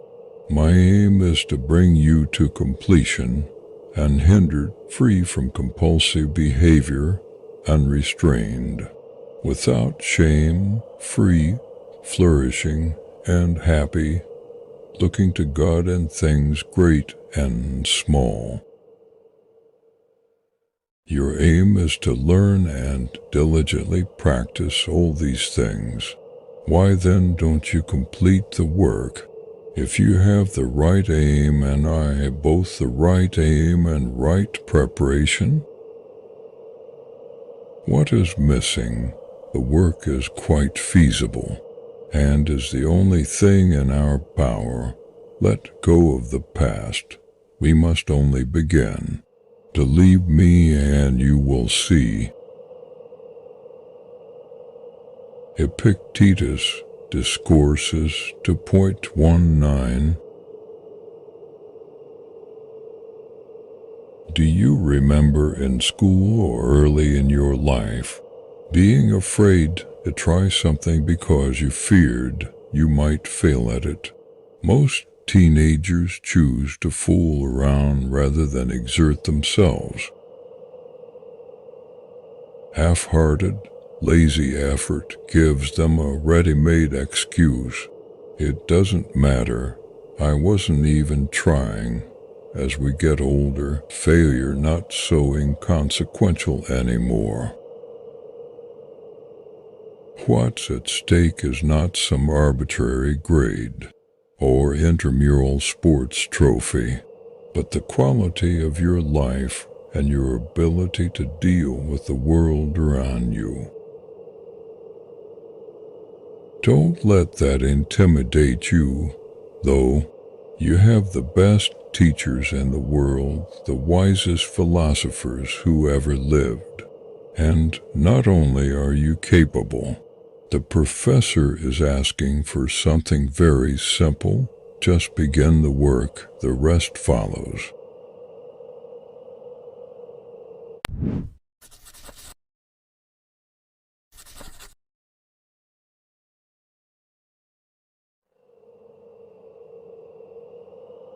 Pass through this brief patch of time in harmony with nature, and come to your final resting place gracefully, just as a ripened olive might drop, praising the earth that nourished it and grateful to the tree that gave it growth.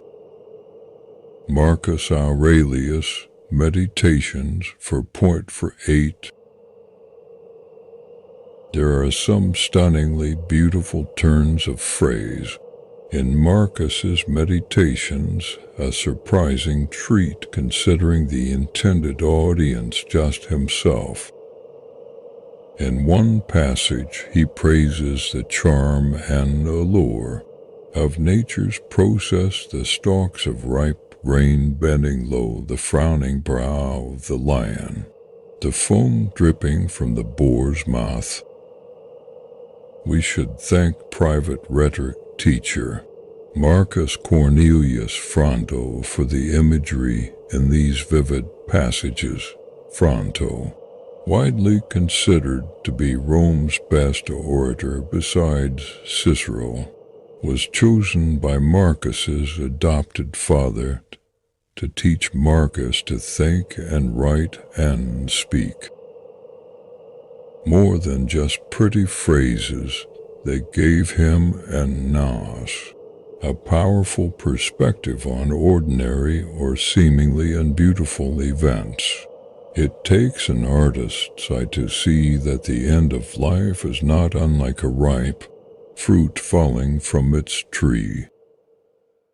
It takes a poet to notice the way baking bread splits in places, and those cracks, while not intended in the baker's art, catch our eye and serve to stir our appetite and find a metaphor in them.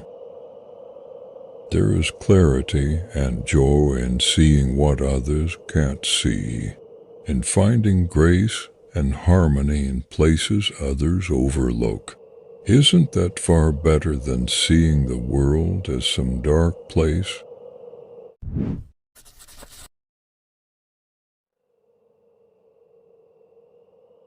Cato practiced the kind of public speech capable of moving the masses, believing proper political philosophy takes care, like any great city, to maintain the warlike element. But he was never seen practicing in front of others, and no one ever heard him rehearse a speech.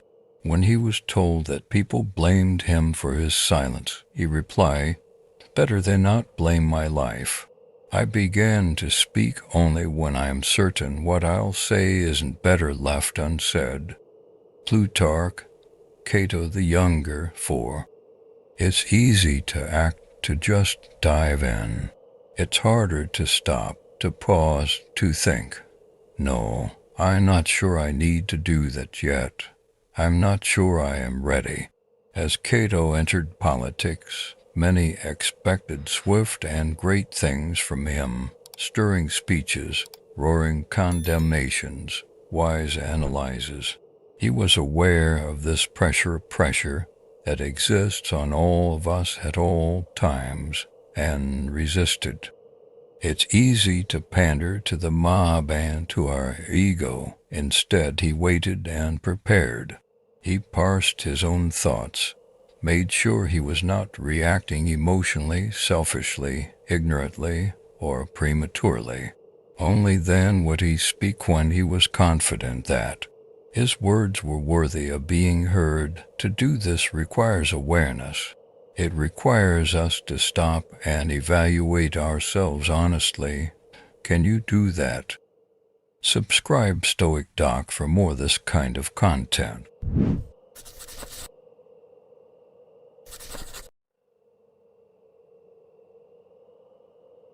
Remember that it's not only the desire for wealth and position that debases and subjugates us, but also the desire for peace, leisure, travel, and learning. It doesn't matter what the external thing is, the value we place on it subjugates us to another ... Where our heart is set, there our impediment lies. Epictetus discourses for point 4. Surely Epictetus isn't saying that peace, leisure, travel, and learning are bad, is he? Thankfully, no. But ceaseless, ardent desire, if not bad in and of itself, is fraught with potential complications. What we desire makes us vulnerable. Whether it's an opportunity to travel the world, or to be the president, or for 5 minutes of peace and quiet, when we pine for something, when we hope against hope, we set ourselves up for disappointment, because fate can always intervene, and then we'll likely lose our self-control in response. As Diogenes, the famous cynic, once said, "It is the privilege of the gods to want nothing, and of godlike men to want little. To want nothing makes one invincible, because nothing lies outside your control." This doesn't just go for not wanting the easy to criticize things like wealth or fame, the kinds of folly that we see illustrated in some of our most classic plays and fables. That green light that Gatsby strove for can represent seemingly good things too, like love or a noble cause, but it can wreck someone all the same. When it comes to your goals and the things you strive for, ask yourself, am I in control of them, or are they in control of me? Subscribe Stoic Doc for more of this kind of content.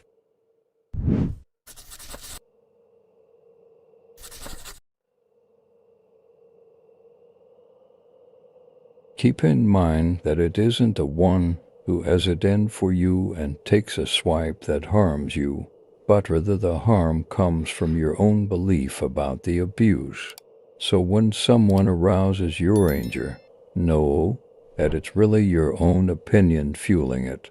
Instead, make it your first response, not to be carried away by such impressions. For with time and distance, self-mastery is more easily achieved. Epictetus Enchiridion 20. The Stoics remind us that there really is no such thing as an objectively good or bad occurrence. When a billionaire loses $1 million in market fluctuation, it's not the same when you or I lose $1 million. Criticism from your worst enemy is received differently than negative words from a spouse. If someone sends you an angry email, but you never see it, did it actually happen? In other words, these situations require our participation, context, and categorization in order to bad. Our reaction is what actually decides whether harm has occurred. If we feel that we've been wronged and get angry, of course that's how it will seem. If we raise our voice because we feel we're being confronted, naturally a confrontation will ensue. But if we retain control of ourselves, we decide whether to label something good or bad. In fact, if that same event happened to us at different points in our lifetime, we might have very different reactions. So why not choose now to not apply these labels? Why not choose not to react? Subscribe Stoic Doc for more of this kind of content.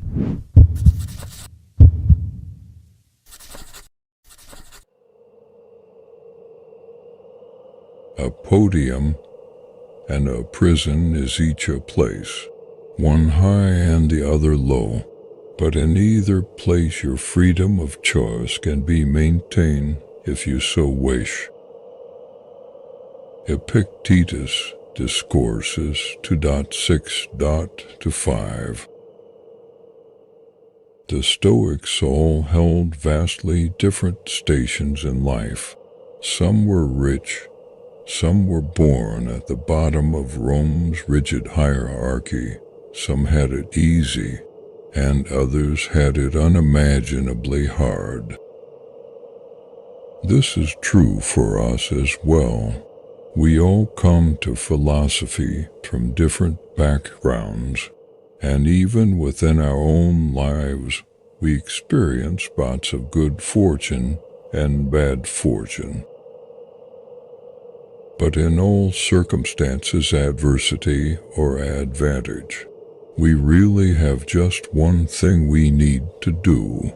Focus on what is in our control as opposed to what is not.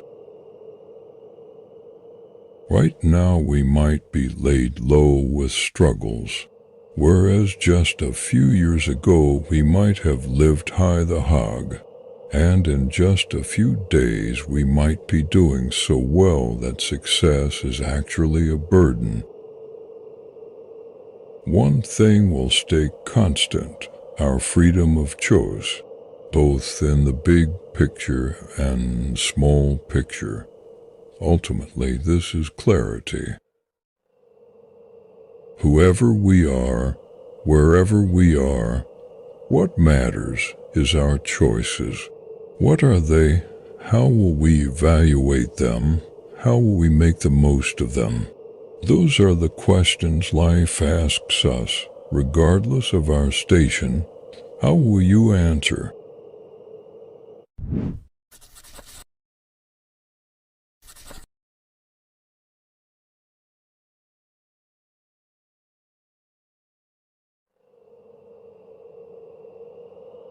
Your principles can't be extinguished unless you snuff out the thoughts that feed them, for it's continually in your power to reignite new ones. It's possible to start living again, see things as new as you once did. That is how to restart life. Marcus Aurelius, Meditations 7.2. Have you had a bad couple of weeks? Have you been drifting away from the principles and beliefs that you hold dear? It's perfectly fine. It happens to all of us. In fact, it probably happened to Marcus. That may be why he scribbled this note to himself. Perhaps he'd been dealing with difficult senators, or having difficulties with his troubled son. Perhaps in these scenarios he lost his temper, became depressed, or stopped checking in with himself. Who wouldn't? But the reminder here is that no matter what happens, no matter how disappointing our behavior has been in the past, the principles themselves remain unchanged. We can return and embrace them at any moment. What happened yesterday, what happened 5 minutes ago, is the past. We can reignite and restart whenever we like. Why not do it right now? Subscribe Stoic Doc for more of this kind of content.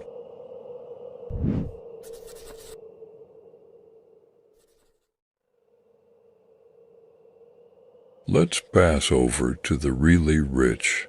How often the occasions they look just like the poor.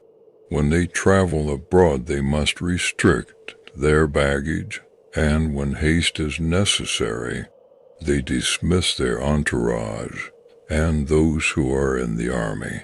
How few of their possessions they get to keep.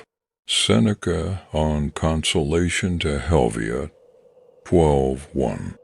The author F. Scott Fitzgerald, who often glamorized the lifestyles of the rich and famous in books like The Great Gatsby, opens one of his short stories with the now classic lines, "Let me tell you about the very rich. They are different from you and me." A few years after this story was published, his friend Ernest Hemingway teased Fitzgerald by writing, "Yes, they have more money." That's what Seneca is reminding us. As someone who was one of the richest men in Rome, he knew firsthand that money only marginally changes life. It doesn't solve the problems that people, without it, seem to think it will. In fact, no material possession will. External things can't fix internal issues. We constantly forget this, and it causes us so much confusion and pain. As Hemingway would later write of Fitzgerald, he thought the rich were a special glamorous race, and when he found they weren't, it wrecked him as much as any other thing that wrecked him. Without a change, the same will be true for us.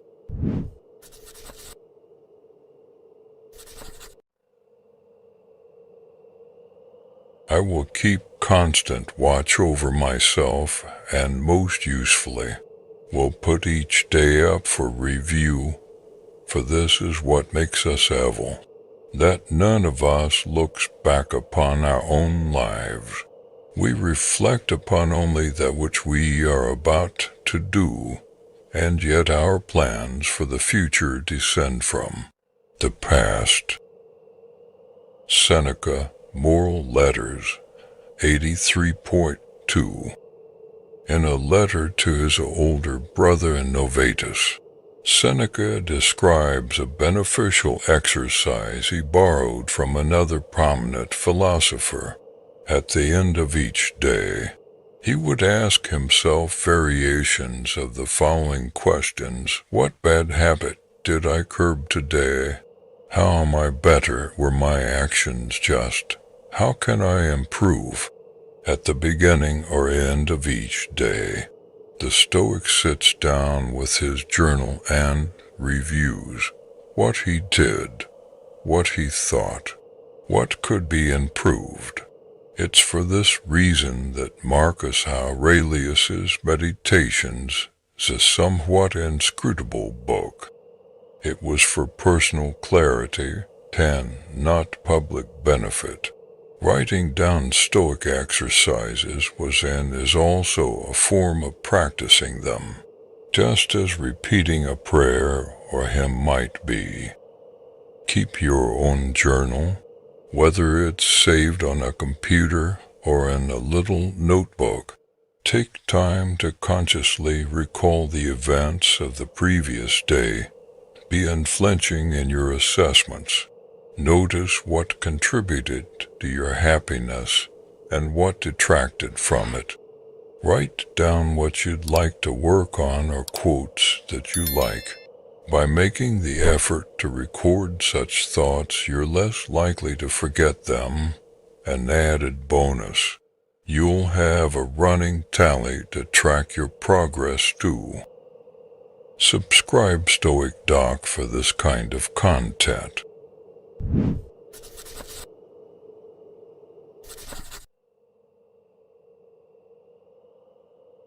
If a person gave away your body to some passerby, you'd be furious. Yet you hand over your mind to anyone who comes along, so they may abuse you, leaving it disturbed and troubled. Have you no shame in that? Epictetus, Enchiridion 28. Instinctively, we protect our physical selves. We don't let people touch us, push us around, control where we go. But when it comes to the mind, we're less disciplined. We hand it over willingly to social media, to television, to what other people are doing, thinking, or saying. We sit down to work, and the next thing you know, we're browsing the internet. We sit down with our families, but within minutes we have our phones out. We sit down peacefully in a park, but instead of looking inward, we're judging people as they pass by. We don't even know that we're doing this. We don't realize how much waste is in it, how inefficient and distracted it makes us. And what's worse, no one is making this happen. It's totally self-inflicted. To the Stoics, this is an abomination. They know that the world can control our bodies. We can be thrown in jail or be tossed about by the weather. But the mind, that's ours. We must protect it. Maintain control over your mind and perceptions. They'd say it's your most prized possession. Subscribe Stoic Doc for more of this kind of content.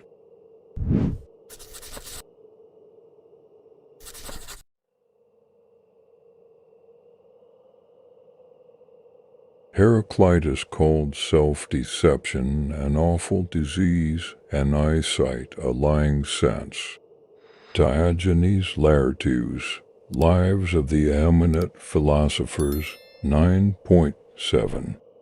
Self-awareness is the ability to objectively evaluate the self.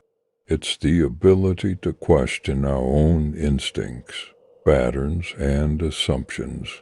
Oasis, self-deception, or arrogant and unchallenged opinion, hard scrutiny.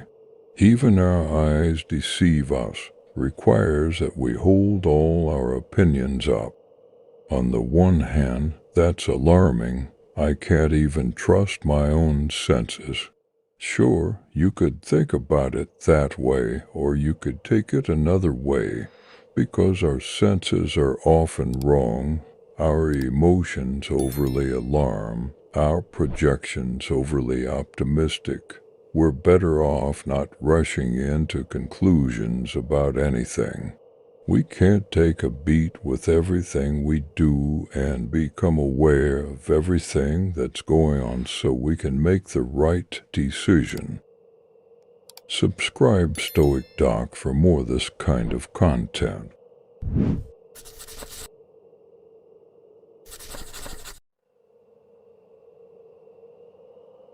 Don't return to philosophy as a taskmaster, but as patients seek out relief in a treatment of sore eyes or a dressing for a burn, or from an ointment, Regarding it this way, you'll obey reason without putting it on display and rest easy in its care.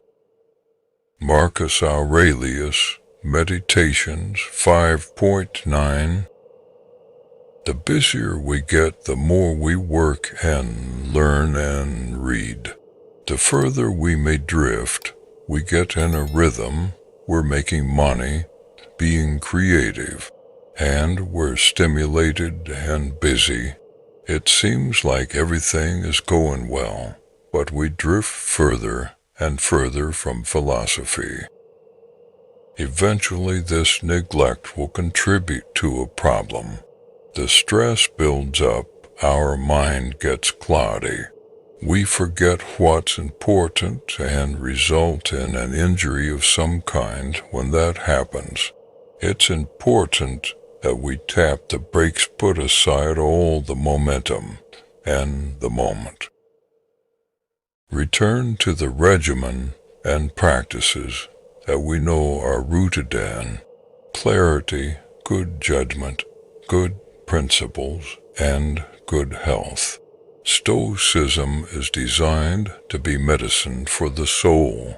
It relieves us of the vulnerabilities of modern life. It restores us with the vigor we need to thrive in life.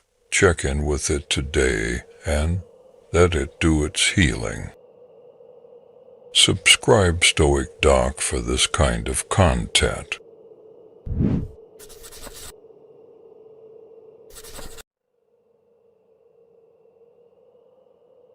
Keep constant guard over your perceptions, for it is no small thing you are protecting, but your respect, trustworthiness, and steadiness, peace of mind, freedom from pain and fear.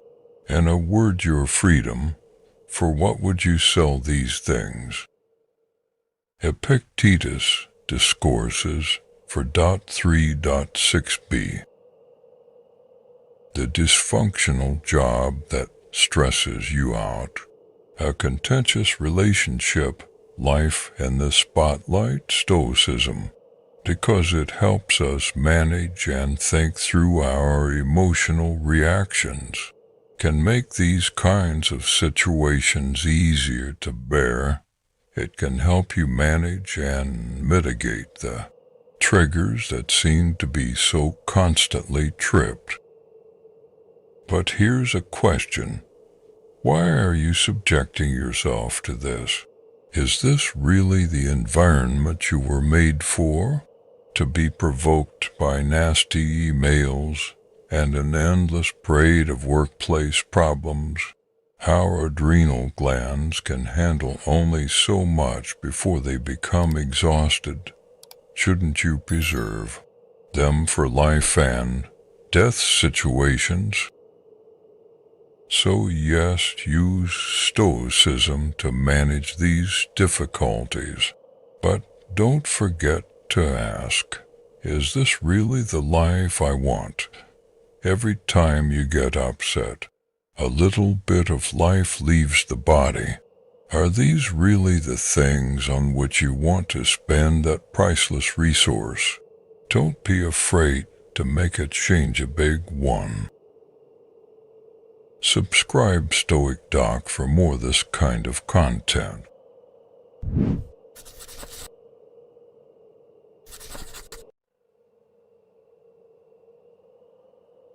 Many are harmed by fear itself, and many may have come to their fate while dreading fate. Seneca, Oedipus, 992. Only the paranoid survive. Andy Grove, a former CEO of Intel, famously said, "It might be true, but we also know that the paranoid often destroy themselves quicker and more spectacularly than any enemy."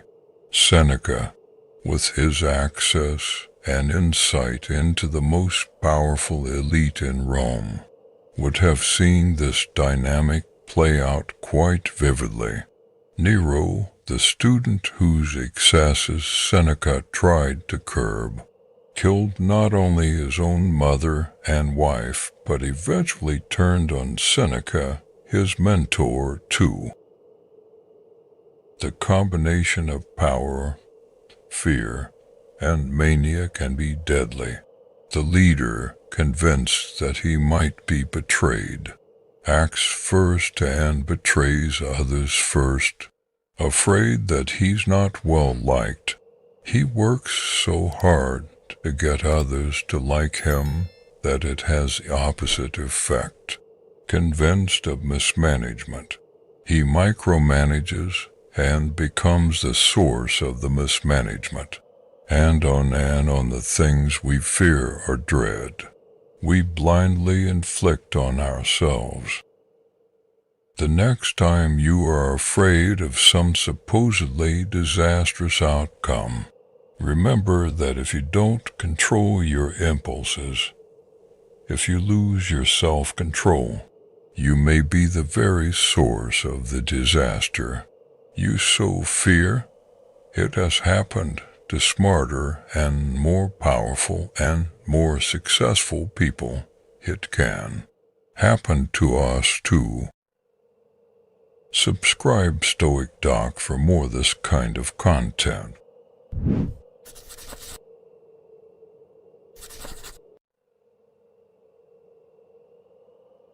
We have the power to hold no opinion about a thing, and to not let it upset our state of mind, for things have no natural power to shape our judgments.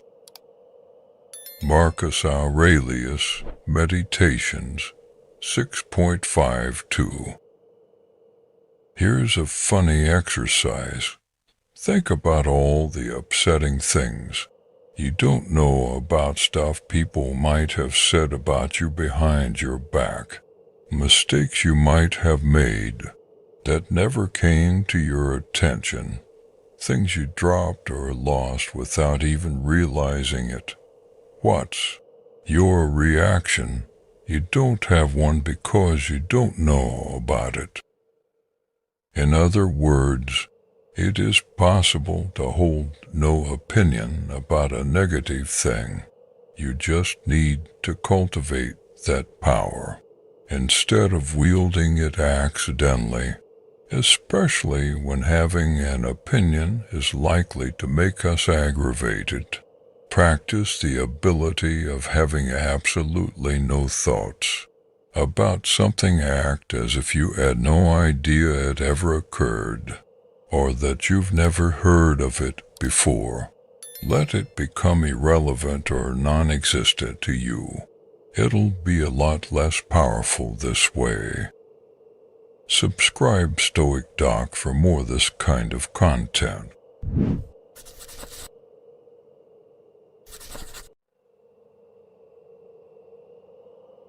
Keep this thought handy when you feel a fit of rage coming on. It isn't manly to be enraged. Rather, gentleness and civility are more human, and therefore manlier. A real man doesn't give way to anger and discontent, and such a person has strength, courage, and endurance, unlike the angry and complaining. The nearer a man comes to a calm mind, the closer he is to strength. Marcus Aurelius, Meditations 11.18, 5b. Why do athletes talk trash to each other? Why do they deliberately say offensive and nasty things to their competitors when the refs aren't looking to provoke a reaction? Distracting and angering opponents is an easy way to knock them off their game. Try to remember that when you find yourself getting mad, anger is not impressive or tough. It's a mistake. It's weakness, depending on what you're doing.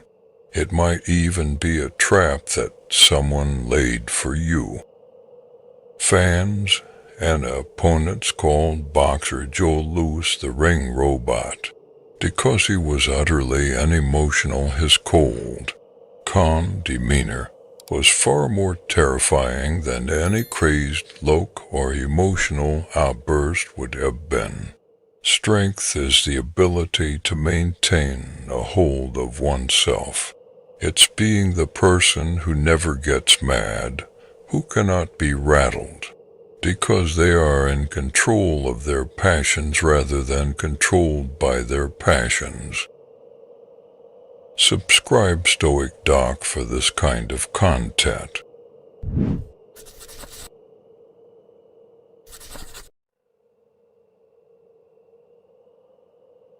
When I see an anxious person, I ask myself, what do they want? For if a person wasn't wanting something outside of their own control, why would they be stricken by anxiety? Epictetus Discourses 2.13.1. The anxious father, worried about his children, what does he want? A world that is always safe. A frenzied traveler, what does she want? For the weather to hold and for traffic to pass so she can make her flight. A nervous investor, that the market will turn around and an investment will pay off. All of these scenarios hold the same thing in common, as Epictetus says. It's wanting something outside our control, getting worked up, getting excited, nervously pacing. These intense pain and anxious moments show us at our most futile and servile. Staring at the clock, at the ticker, at the next checkout lane over, at the skies, as if we all belong to a religious cult that believes the gods of fate will only give us what we want if we sacrifice our peace of mind. Today, when you find yourself getting anxious, ask yourself, why are my insides twisted into knots? Am I in control here, or is my anxiety? And most important, is my anxiety doing me any good? Subscribe Stoic Doc for this kind of content.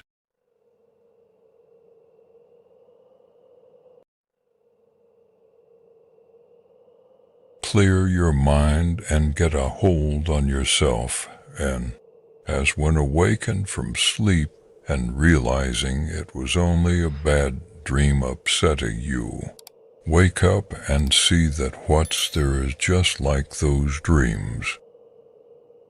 Marcus Aurelius, Meditations 6.31. The author Raymond Chandler was describing most of us when he wrote in a letter to his publisher, "I never looked back, although I had many uneasy periods looking forward." Thomas Jefferson once joked in a letter to John Adams, "How much pain have cost us the evils which have never happened."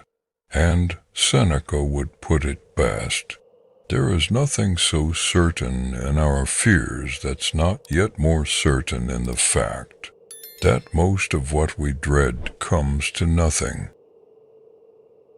Many of the things that upset us, the Stoics believed, are a product of the imagination, not reality.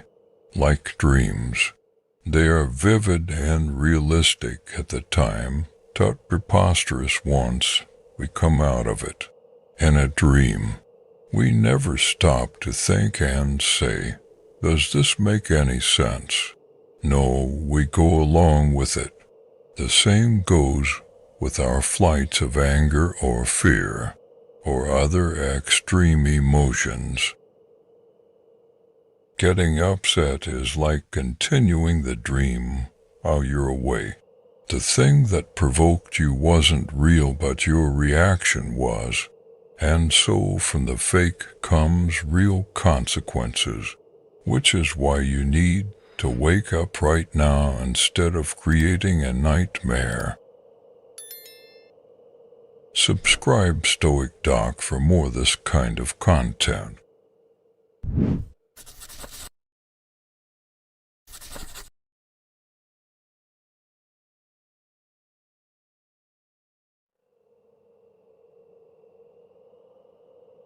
when children stick their hand down a narrow, putty jar, they can't get their full fist out and start crying.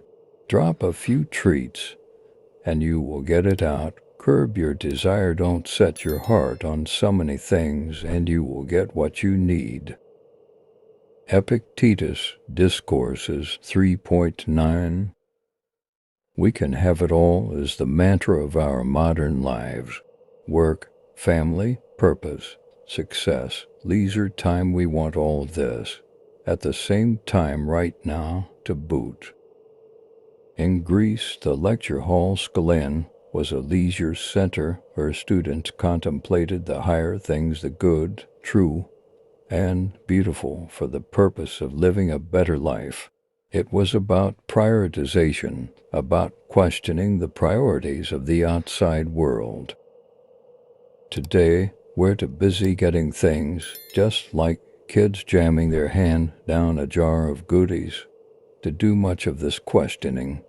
Don't set your heart on so many things, says Epictetus. Focus, prioritize, train your mind to ask, do I need this thing? What will happen if I do not get it? Can I make do without it? The answers to these questions will help you relax, help you cut out all the needless things that Macao, busy to be balanced P. Subscribe Stoic Doc for more this kind of content.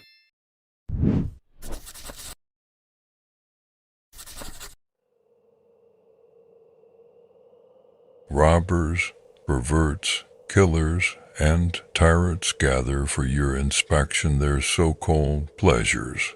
Marcus Aurelius, Meditations 6.34. It's never great to judge other people, but it's worth taking a second to investigate how a life dedicated to indulging every whim actually works out. The writer in Lamont jokes in Bird by Bird, ever wonder what God thinks of money? Just look at the people he gives it to. The same goes for pleasure. Look at the dictator and his harem filled with plotting, manipulative mistresses. Look how quickly the parting of a young starlet turns to drug addiction and a stalled career. Ask yourself, is that really worth it? Is it really that pleasurable? Consider that when you crave something or contemplate indulging in a harmless vice. Subscribe Stoic Doc for this kind of content.